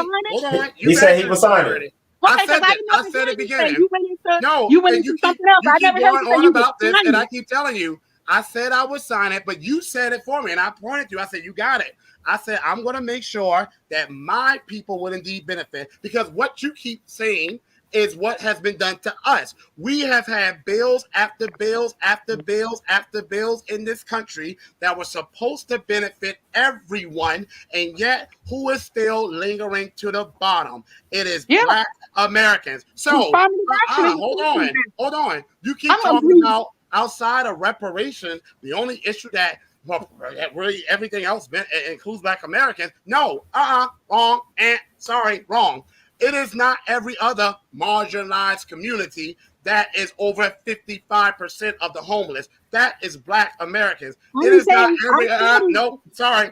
You keep saying the same point. I gotta go back to making the same point. It is not every other group that has lost nearly all of their land by having it stolen. That was done to Black Americans. It is not every other group's children who is committing suicide at a point to where they are the highest. That is Black American. So to answer your question, I already said, yes, if a bill is going to help my people, definitely I'm going to sign it. But before I sign it, I'm going to be damn sure that it's going to indeed help my people. Because what I'm not going to do is get in office and get what we done seen. All these bills that were supposed to help everyone, and they end up helping everyone else. Let me give you an example. Affirmative action.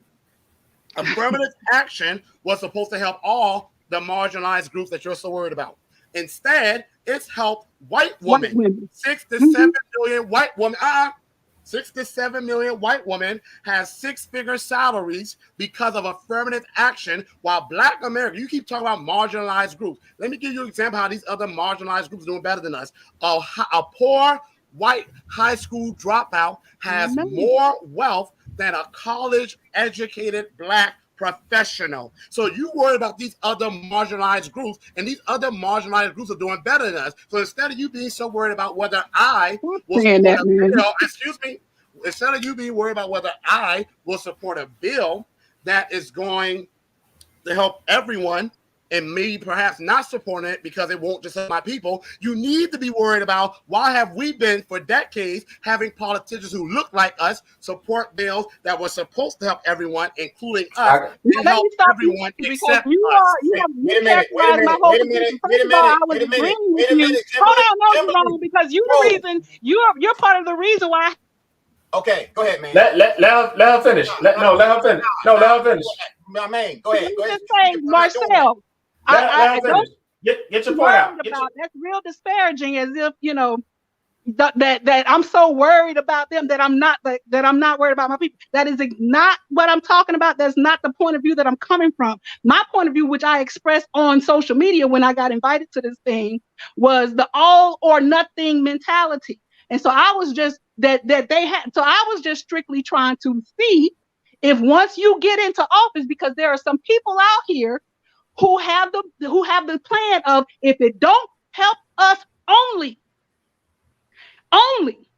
then I'm not for it. So even if it helps us, but it also helps other people, I'm not with it. So that is why I wanted to get with you to find out, as a person who is seeking to actually not be in what's the word, private sector, like we are all in as of right now, but as someone who is getting ready to go into the government arena, that mentality is ineffective. That means we're going to get absolutely nothing. I must say this. That's the only reason why I was trying to clarify whether you had the all or nothing, meaning if it only helps, I'm only with it if it only helps my people, or if you had the mentality of, as long as it helps my people, I will also be with it. That's the distinction that I was simply trying to make. So it's not about me only caring about other people. Don't do that. Got it. Not that. I'm trying to make that particular distinction, because if you have that all or none mentality, talk about going backwards. But we won't get. No, excuse me. I have to respond. No, I must. Okay. I will. Okay. Go ahead. The Asian American and Pacific Islander Caucus. You go on their website. Guess who they are worried about? Asian Americans and Pacific Islanders only. Excuse me.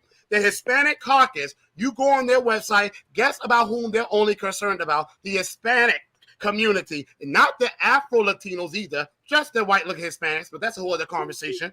You go to the Bureau of Indian Affairs, guess who they're concerned about? Just Native Americans. The only group on their website talk about people of color and marginalized communities are our black selves. So you talk about it's ineffective. It sure worked well for every other group that's getting policies done for them. So don't tell me it's ineffective when you have other groups that are doing it and it's working well for them. But those other groups are also, wait a minute. First of all, I think, like I said, we're on the same page, Marcel, but you're coming at me like we're different. The other groups, what my point is, when you said earlier about they won't vote for anything else unless or until they get their agenda done, they said not that. True. Not true. That's not what true. They said, Miss Kimberly. They said it. I understand what they said. I'm talking about what they did. It. Hold on, no. Listen, when I say, hold on, when I'm talking about all other bills that have passed in the House, Ms. other Kimberly, bills they that said have passed they in the weren't House, going to vote, and they didn't vote. Senator Tammy Duckworth and Senator Hirono literally said, until we get something to protect Asian American Pacific Islanders, we ain't voting for nothing. And guess what they did? They sure did it. They kept their word. I wish we had some black leaders who can go hard for us like that. They voted for court appointees. No, afterwards. During that time. Miss Kimberly, you can look it up. Look it up. I'm not gonna say look it up. Okay. I think what Marcel is saying is that they may have voted after they got like I said, vote. We're so, our community is so politically ignorant. We don't understand what the power of voting is. It's in exchange for something. I vote for you, you give me something. We have not gotten anything for the 90% that we vote for from the Democratic Party. Now, Marcel laid it out plainly, and everybody that's listening can go do their homework. Go look at the Black Caucus website. Go look at the Asian American, the Asian website, their caucus. There's a caucus for a reason, because they're supposed to be there to represent you. Other than that, then what's the point of having a caucus? So when you go on that website, you can go Control F, and that's Control Find. And I want you to type in on the Black Caucus website, I want you to type in the word black. You will not find that word anywhere. So if they're the Black Caucus, why is the word black not even on their fucking title page? Not nothing in the summary or nothing. But when you go to the 8 specific Islanders page, if you type in specific Islander, Asian, pops right up. Just like the just to bring something close that just happened, they signed the Emmett Till anti-lynching bill. Well, if the anti-lynching bill is supposed to have the face of supposed to be a black person, if you go look at that bill and you do a control find and you put black in there, you see nothing. Not one said label black, nothing in a bill that's supposed to be for black people. But when you go to the Asian bill, you do a control find and you put Asian in it, it pops up every damn where. So when we saying is the represent, we have representation, but you can have diversity all you want. But if it's not diversity of thought, it means nothing. Mm-hmm. If we got all this diversity, we want to have LGBT in the government, we want to have white, we want to have Indian, we have it. But if it's all still under the guise of white supremacy, if that ideology that word, if it's under that guise, then it means absolutely nothing. Right. Miss Kimberly, just to clarify though, so yes, if a bill comes across my desk and it's something that will benefit other groups, but I see it will benefit my people, oh yes, I'm gonna sign it. But see, the reason you already answered my question for me, like you said at the beginning, I'm definitely gonna make sure my people are gonna benefit from it. So I think that's your main thing. So yes, definitely. That's my main thing, and my main thing, and the reason why that's why I get so concerned about the all or none is because of the fact that improving life for my people is my main concern, and so if it's like, right, you don't want to burn the whole house down. I don't want to be dropping dollars trying to pick up pennies. You understand what I'm saying? Like you don't want to burn the whole house down if we have to live in it too. But now, Miss Kimberly, I will say this though: if it comes to a point though where my people are being neglected and they could do specific things for my people, you better believe the same way Senator Tammy Duckworth and Hirono stood their ground and they said we ain't doing it. Listen, you better believe I'm gonna do it. And let me just say it. And let me say this real quick. I'm running. You already know. Look, I've already gotten flack from the South Carolina Democratic Party hates me. The feeling is mutual. I hate them too. Let's be very clear. They've already been trying to give me a hard time, but the fact that they're trying to give me a hard time means they're threatened by me. And good, they have every reason to be, because the days of neglecting my people, having us live having the poorest district in South Carolina and the 6th poorest in the nation, and thinking my people are just going to accept that while other groups benefit is over. So I want to say this: you might be wondering. I'm gonna answer a question that you haven't asked, but it's a logical next question. How am I, as one person, supposed to get all this done? Well, one, I don't plan to be only person there. There are other reparationist candidates run, like Tamara Sheely Johnson of Georgia, running for U.S. Senate, William Somerville running for U.S. House in California. But I have already gone to town halls, political rallies. I've gone to group meetings, and I've challenged politicians to their face. Since December, my campaign, I really launched my website like early October. Since December 2021, I've had people donate probably more than $40,000 to me. And, this week, 15,000 have come in. So my message is catching on. A fire starts with a spark. My message is catching on. My street team went from just being 1-2 other people to now having over 60 people. And that's happened within the past few weeks. My message is catching on. I want to say something. If I can do this, being a nobody, I never intended to get in politics. It was not something I ever cared about. Most people want to get into politics. They want to buff up their resume. They want to join organizations. They may go in the military. I never cared about that stuff. I felt like being an award-winning teacher, where in a district where 25 to 30% of my kids are reading on grade level, my students will come out 70 to 80% reading on or above grade level. I felt that was my way of giving back. I was seeing too many of my kids still suffering the same poverty that their parents, my generation, their grandparents, great-grandparents had all suffered. I was not seeing our people progress. Yet I was seeing people come into our country illegally and within 6 months or a year having houses and buying property that our people had owned for centuries but could not afford to keep, only to see a person in the country illegally buy it. I said something had to be done. I start off with no momentum, no recognition, and I'm not saying I'm a household name now, but what I am saying is that I've been able to get my message to the point where my donations have exploded, my team has exploded. If I can do all of that with this little tiny platform, imagine what I'm going to do when I get to Congress and I have a national platform. I'm going to bring people like yourself, because I know you will stand with me. I'm going to bring people like Fuquan and Nain up to Congress with me. So it won't just be me. It's going to be all of us there. I'm not trying to be the special nigger in the room. Some of us get off on being, oh, I'm the only person up here doing this. No, Right. I want to be one of many quality people in the room. Another thing I'm going to do is something that we have failed as doing as a people. We have failed at holding our elected representatives accountable. So here's what I'm planning to do, Miss Kimberly. I was always told by a colleague, you have two ways to get things done. You have the feather and you have the hammer. The feather is what I'm always going to lead with. I'm always going to write legislation, and I'm always going to make it clear to everyone how it's going to help their constituents as well. But if you are a Democrat or a Republican, but more likely it's going to be a Democrat, if you are a Democrat, meaning more than likely you are in a district, a lot of them are, where a significant percentage of the voting base is black or the majority is black, you are going to be obligated to sign on to legislation that's going to specifically help our people. If they don't, I am going to hop on a plane, because I've been doing it with my car. I'm going to hop on a plane. I'm going to take an Uber, and I'm going to go right to their constituents, and I'm going to say, we may think we got it going on, Black Americans. We've lost our land. We have no wealth. We have the lowest income. We have the shortest lives, blah, blah, blah, blah, blah. You know all this. I don't need to tell you. I'm going to say this is how we're living. You may feel we're doing good, but this is the data. This is what could be done about it. This is the legislation I'm trying to write to address it. This is your representative, because you will not be surprised. I know you talk to people who a lot of times we don't even know what who our representatives are. This is your representative, and they will not support me.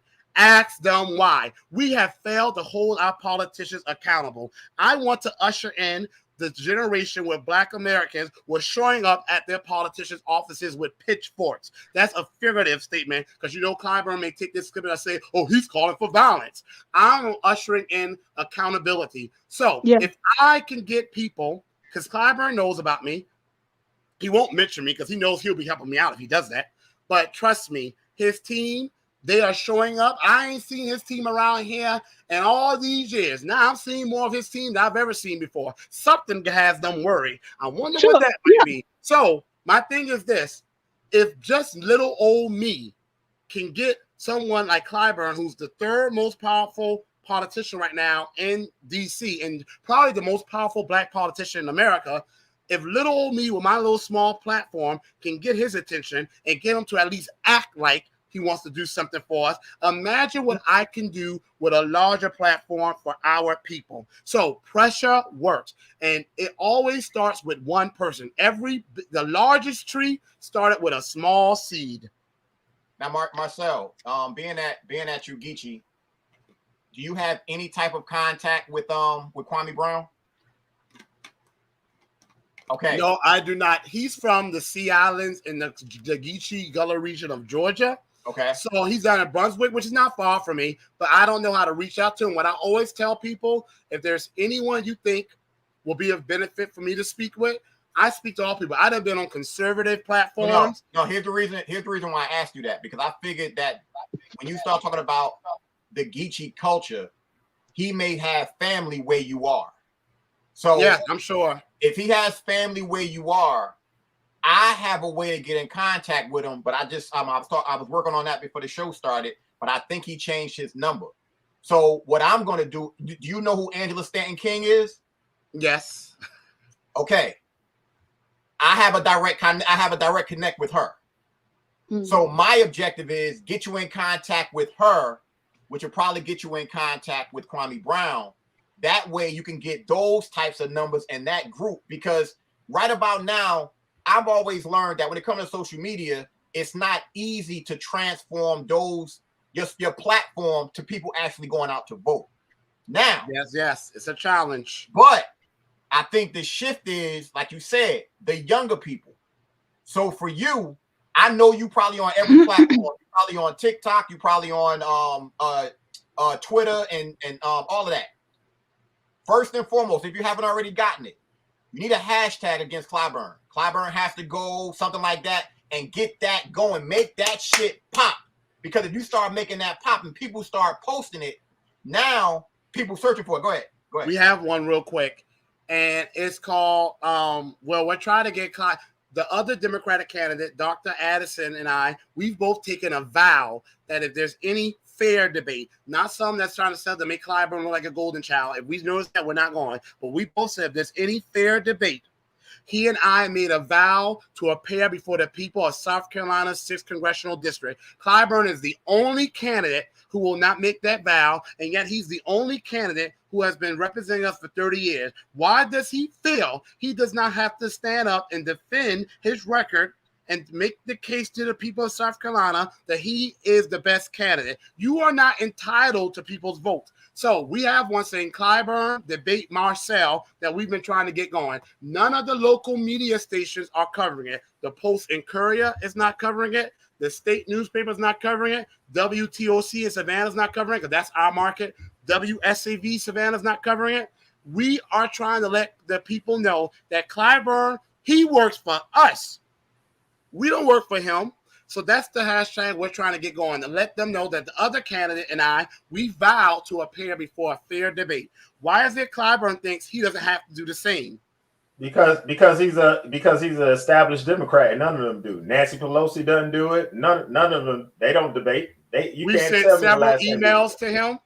I've tweeted his campaign manager, not one response. This isn't for me. This is for the people of South Carolina District 6. I am not a seasoned politician. I'm just a regular teacher. I work 60 hours a week.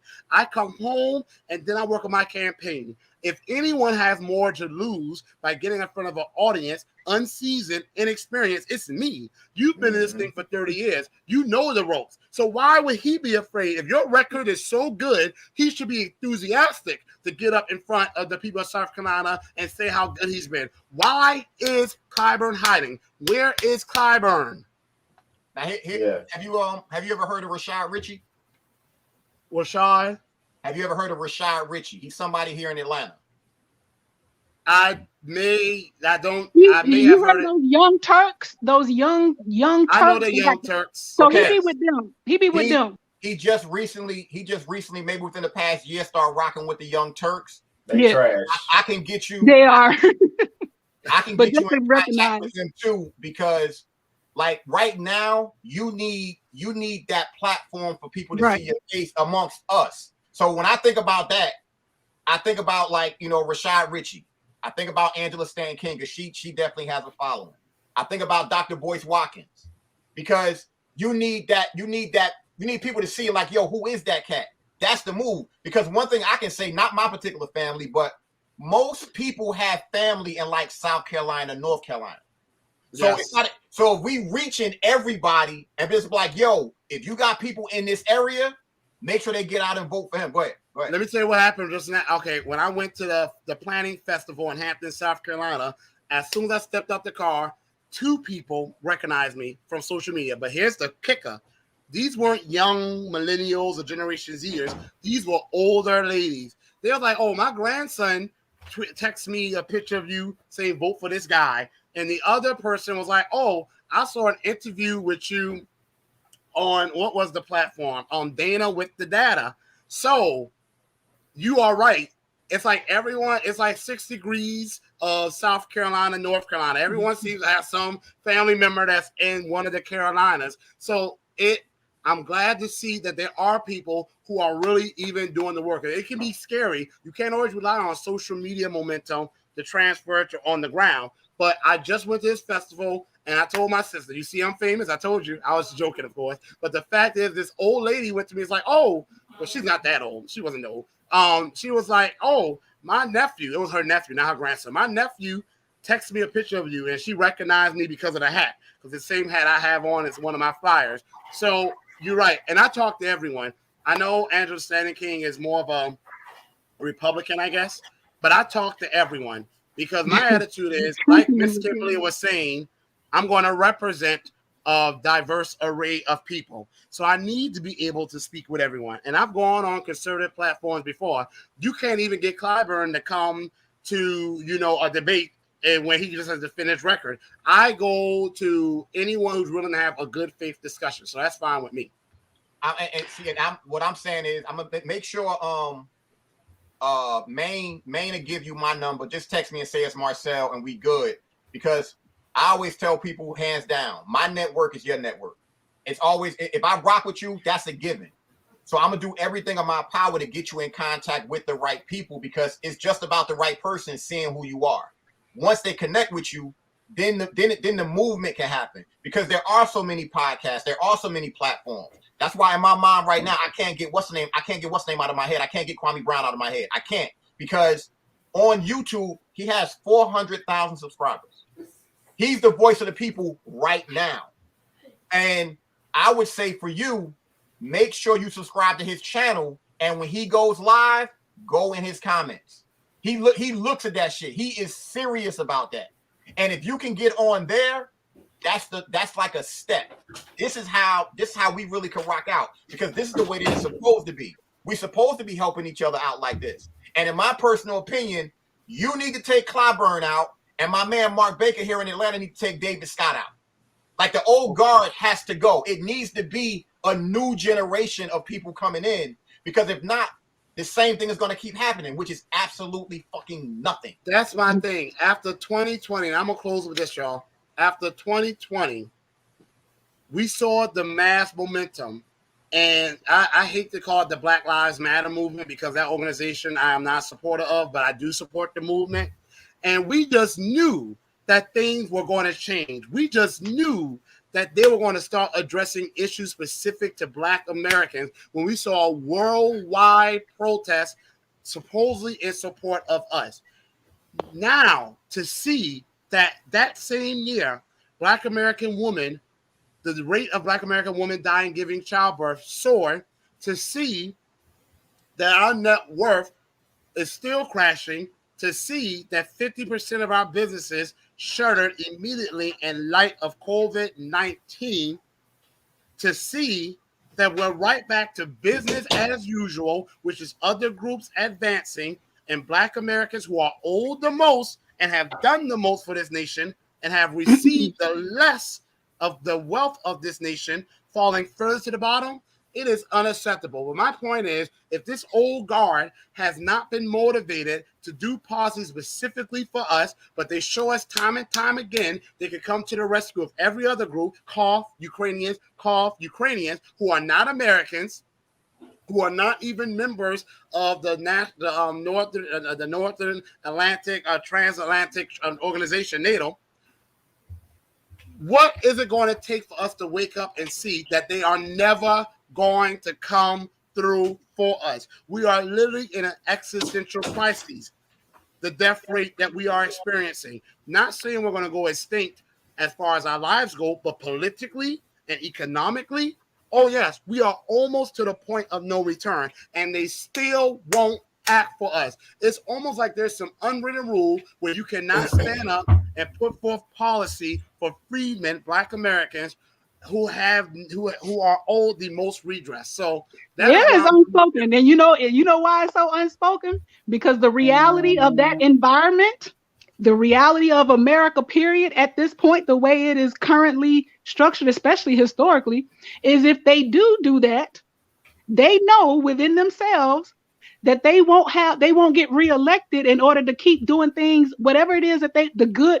So, like, I don't know how you guys process it or handle it within your own selves when you come across a candidate or a politician who's already in there, who you support 7 out of the 10 things that they are for, but then, the other 3 things you are against, and one of those 3 things is like major on your list. Like, say for example, if you came across a candidate who was for everything you talking about, reparation, everything you talking about, but they was some kind of way against the Second Amendment as you know it,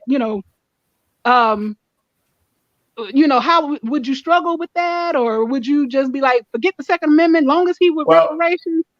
Well, see, that's a part of that's a part of the system that we have to break. We have to break that system of they're putting all these stuff in these bills. It needs to be these separated bills. They don't need to be globbing up all these bills. I'm talking about the candidate. I'm talking about the person, the candidate. I'm talking about when we get ready to vote these people in or out. When you take a look at the record, right. But I'm speaking to that system because of course, because that's how the system is set up. Because as a candidate, and they, like I said, they stuffing these bills with all kind of stuff, and it may be 3 or 4 things that you love, and it's for your constituents, but it's like 5 things in there that will probably hurt your constituents or not for what I mean. So it puts you in this. Do I choose my mama or do I choose my child? That's the kind of system. That's the kind of system. That's the kind of system that needs to be broken, and we need to get away from. Go ahead, Marcel. And I'm talking about the bills. I think you're talking about the trick that they put in as far as loading up the bills and stuff. I'm not talking about the bills. I'm talking about the platform of the candidate, of the individual.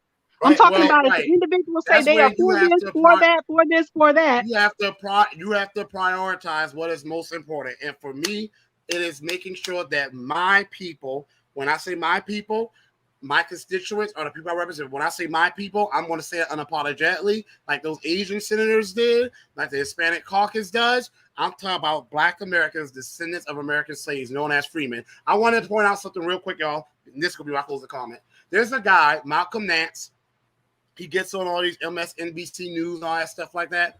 This man is a veteran. He actually has gone into warfare on behalf of Ukrainians. I don't know if you saw it. Yeah, it's embarrassing. Yeah, it's embarrassing. I know. Yeah. You see, Malcolm X once said something, when it's time to fight the white man's war, we're willing to shed blood. When our communities are being burnt to the ground, deprived of resources, burned, or we're being victims of police brutality, all of a sudden we don't got no blood to share. What I'm doing, and a lot of times, the fight that we're fighting nowadays may not even require bloodshed. Sometimes it just requires us to stand our ground. So here's what I'm going to do. If he could put on his gear and go over there and fight for Ukraine, which, by the way, is not a part of the North Atlantic Treaty Organization, then I can stand up and fight for my people. That's a symbol of what is always wrong with us. We're always fighting other people's battles. This time, I'm going to stand up and fight our battles. That's not fair. Malcolm Nance was on the front lines too. It ain't like he a politician. Malcolm Nance did his thing with Black Lives Matter. He's been on the front lines of that too. I think we'll kind of land the show. I mean, it was a great show. I want to play this. Where's video. He fighting for reparations? So I want to know. I want to play this video for you.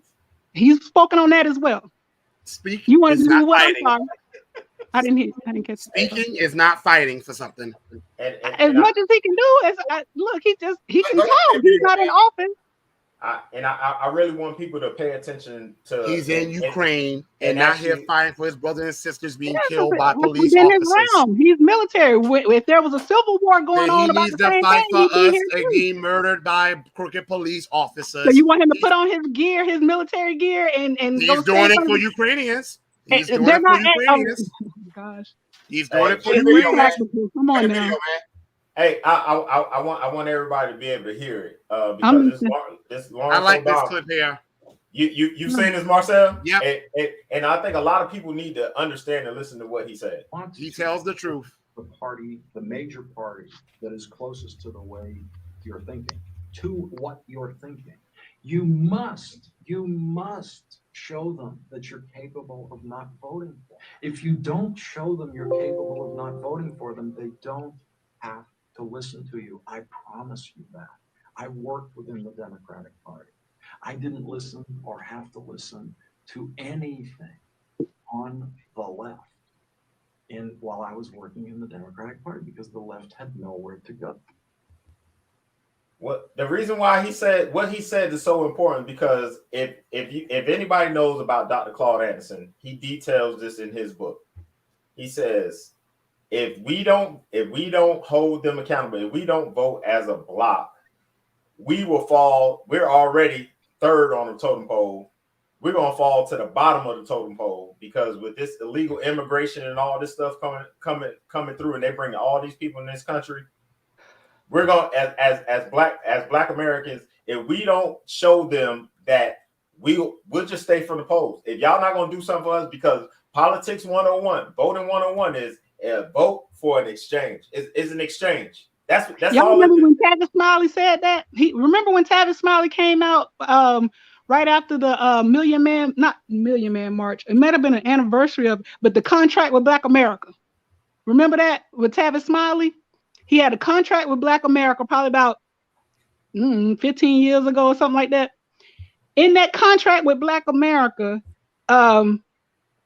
basically the ultimatum was, if you don't do these things in this contract, then we are not going to vote for Democrats. We're just we no not and it wasn't that we were going to vote for Republicans, because that was like jumping out of the, what's the phrase, making a bad situation worse.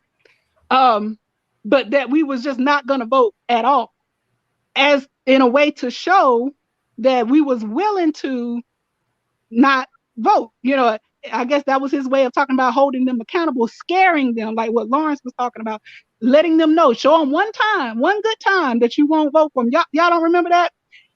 I'm 46 years old. So yeah, 15 years ago, I remember actively when Tavis Smiley came out with this, and the backlash, the pushback was, again, because of the option, the lesser of the two evils argument just kind of won out the day. Because emotionally, we definitely understand, the idea of withholding our vote because they haven't done anything for us. No, right? no, Kimberly, here's my pushback to that. I feel we have to do, and I'm really gonna close this one, y'all, this time. I feel we have to do what our ancestors did. I'm proud to be from South Carolina. You know why? Because the first Black person elected to the U.S. Congress was right here, Gullah Geechee like me, Joseph Rainey. And then we all know Robert Smalls. The man's a real true action hero. He didn't go over and fight for Ukrainians. He came back and fought for his people. We'll talk about some other day. However, here's the thing. If we don't have people that we feel are worthy of our vote, if our ancestors, after the Civil War, when anti-Blackness was at an all-time high, could run for Congress in the 1860s and win, they didn't sit back and hope and pray the Republicans would do right by them, because at that time the Republicans were the party that was for against slavery, for us getting reparations. They ran. They said, I'm not going to wait around for these people to do right by us. We are going to run and be the people who are going to do right by us. So my thing is this. Instead of us keep trying to get these people to do right by us, we need to all run and have these people replaced by us. Malcolm Nance has gone all the way to Ukraine to fight for white Ukrainians. I'm going to go to D.C. to fight for Black Americans. And through fighting for Black Americans, that's going to help all Americans. If any American does not see it, it's simply because anti-Blackness has blinded them and or they don't want to see it. So with that being said, and I really have to go get up for work tomorrow, Miss Kimberly, I really did enjoy the conversation. Maine and Faquan, thank y'all for having me. I'm definitely we'll be in touch. We'll be in touch. Please be in touch. And thank y'all. And y'all take care. If you can go to marcelvacarnes.com, those who are on, and leave a donation, that will be great, because every cent really does help. Thank y'all so much. Y'all take care. Before you go, just so you know, you're welcome back anytime you want, bro. If you just hit us up, it's not a problem. Thank you. Well, I'm definitely going to do that, because I ain't shy about coming back. I'm welcome. All right, y'all take care. All right, man. Bye-bye. Yo, and for everybody out there, we want to thank you. Kimberly, thank you for coming on. All of y'all out there, first and foremost, this is first and foremost. If you still watching the show right now, go donate to that young man's campaign. Like, seriously, like, donate whatever. It doesn't really matter, because anything helps. Second, if you got people in South Carolina, get them out and let them know about that young man, because the main thing is it's about change. And we want to thank y'all for tuning in. We definitely want to thank y'all for tuning in as usual, like every week. So please like, subscribe, and share. Put this out there. Tag your people who are in South Carolina, because this is one of those shows where we got to get people to see him. And if you got connections with anybody, podcast, anything like that, let me and Maine know so we can link them up with Marcel and he can get on as many platforms as possible. So like I said, we want to thank y'all. We want to thank y'all without a doubt for tuning in. As usual, there is no us without you, and we will see y'all next week. Bye. I know you're out there. I can feel you now. I know that you're afraid. You're afraid of us. You're afraid of change. I don't know the future. I didn't come here to tell you how this is going to end. I came here to tell you how it's going to begin. I'm going to hang up this phone, and then I'm going to show these people what you don't want them to see.